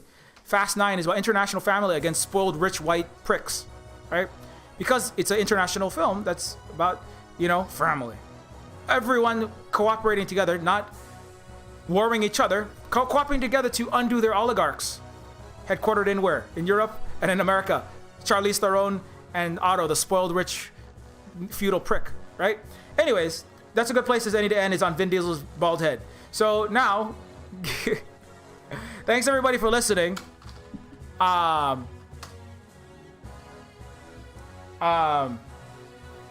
Neofeud is a dystopic cyberpunk adventure game in the vein of Blade Runner with an overlay of Game of Thrones like political intrigue. And I'm sorry, I don't have this on the screen.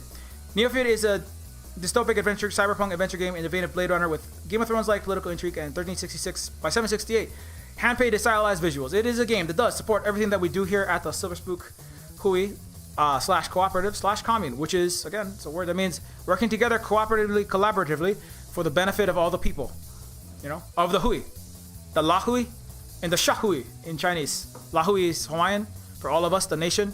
Shahui, all of us, the people, working together in Chinese. Anyways, it's a Silver Spook cooperative. We're also working on Neofeud 2, so you want to support that game, which is deals even more directly with imperial and colonialism. You can pick up Neofeud 1.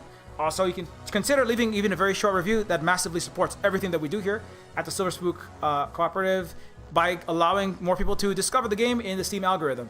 The Steam algorithm dislikes games that don't have a lot of reviews, so the more the merrier. You know what I'm saying? It really does help a lot. Also, you can get the game at itch.io for Windows, Mac, and Linux if you want to get games that don't have DRM. You can get it on Windows, Mac, and Linux on itch as well. Itch.io. People are asking which one gives you a higher cut. Itch.io gives a higher cut. If you want to become a patron as an ongoing supporter of the Silver Spook Hui /cooperative, support indigenous, anti-capitalist, anti-imperialist, cyberpunk games and housing and feeding and clothing as many people as we can, especially people that are from Hawaii, but not, we can clothe and feed anyone. No judgment. At the Silver Spook commune, you can support us in an ongoing way at patreon.com/neofeud. You can also get access to the Silver Spook Discord, as well as the Silver Spook Discord and the Silver Spook updates on Neofeud 2 and what I'm currently working on, etc., etc.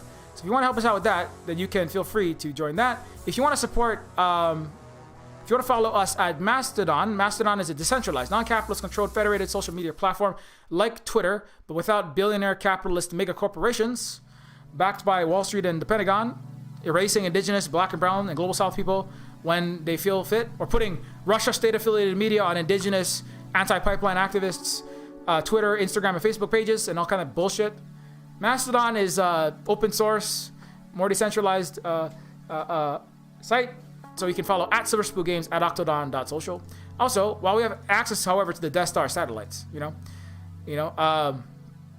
like I said, Vietnam and Hawaii in the 1800s, we work with Britain and France, and sometimes the United States, and China. And Vietnam also works with Britain, France, United States, and China, independently, not taking one side over the other. And so, while we have access to the Death Star satellites, we will use this to get information to people who don't have it. So, at Silver Spook Guy is my personal Twitter where I talk about lots of things. And you can also follow at Silver Spook Games. Or maybe it's gone. I've been nuked. I'm gone. No, I'm just kidding. At Silver Spook Games on is for the games related stuff like cyberpunk, dystopic cyberpunk adventure games, and Neofeud 2 when it comes out, Neofeud 1 when it goes on sale. Follow at Silver Spook Games. You can also follow Terminus C. Terminus C is a Twitter account for Terminus Cyberstar. Terminus Cyberstar is a cyberpunk RPG game in the vein of games like Deus Ex and System Shock. System Shock 3 coming out soon. Very much looking forward to this. It's being worked on by a handful of folks, like 5 or 6 people, coming out soon in the near future. It's a game that is I'm the lead director I'm the content director / lead writer. Basically, I wrote the world storyline background, and then there's musicians, artists, writers, graphic designers, 2D, 3D level designers, programmers, all working on the game. Coming sometime soon. But you can join the Discord of Terminus Cyberstar or follow it here, and you can ask when exactly is it coming. I don't have that answer from the producer Aaron Victoria. Finally, thank you to all of these people here on this list. Thanks to all these people right here. And I have to add a few more people. No, actually, I think I already added them. Thanks to the new Patreons. Sweet and Sanctified, Jacob Z. I believe that's Mesh 9001. And also, there's another new one. I forget which one that was. C.C. Yeah. Thanks to all the new patrons and everyone else, the ongoing patrons. Thanks for your continued support. It is hugely appreciated, as always. Hello, Victor and Mr. Red. Sorry, I don't look at the chat a lot of the times for this morning one. But, you know, it's because I'm just kind of trying to get the entire... I'm kind of making a YouTube video over the course of the stream. But I will be back for on Twitch at 9 p.m. Pacific time. Yeah, I'm not sure what we'll be doing, but I'll be back at 9 p.m. Pacific on Twitch. And until next time, you know, to sum it up, until next time, support like Amidala. Try to be more diplomatic, you know, try to be a diplomat, you know, don't be an imperialist, don't back the coups, wittingly or unwittingly. Try to be a diplomat like Amidala and the Hawaiian countries, our country. Be a great diplomat, you know. Try to do win-win mutual cooperation with mutual understanding of peoples all around the world, especially in Asia right now and the Pacific. This is a very important part of building this less dystopian future, you know. And I say that as somebody who's in the business of making dystopia. So it's kind of like, you know, it's against my own economic interest, maybe. Not really. But you know, it just let's try to be better diplomats, like Amidala and Ka'iolani and Liliuokalani and Kalakaua and Kamehameha 1, 2, and 3.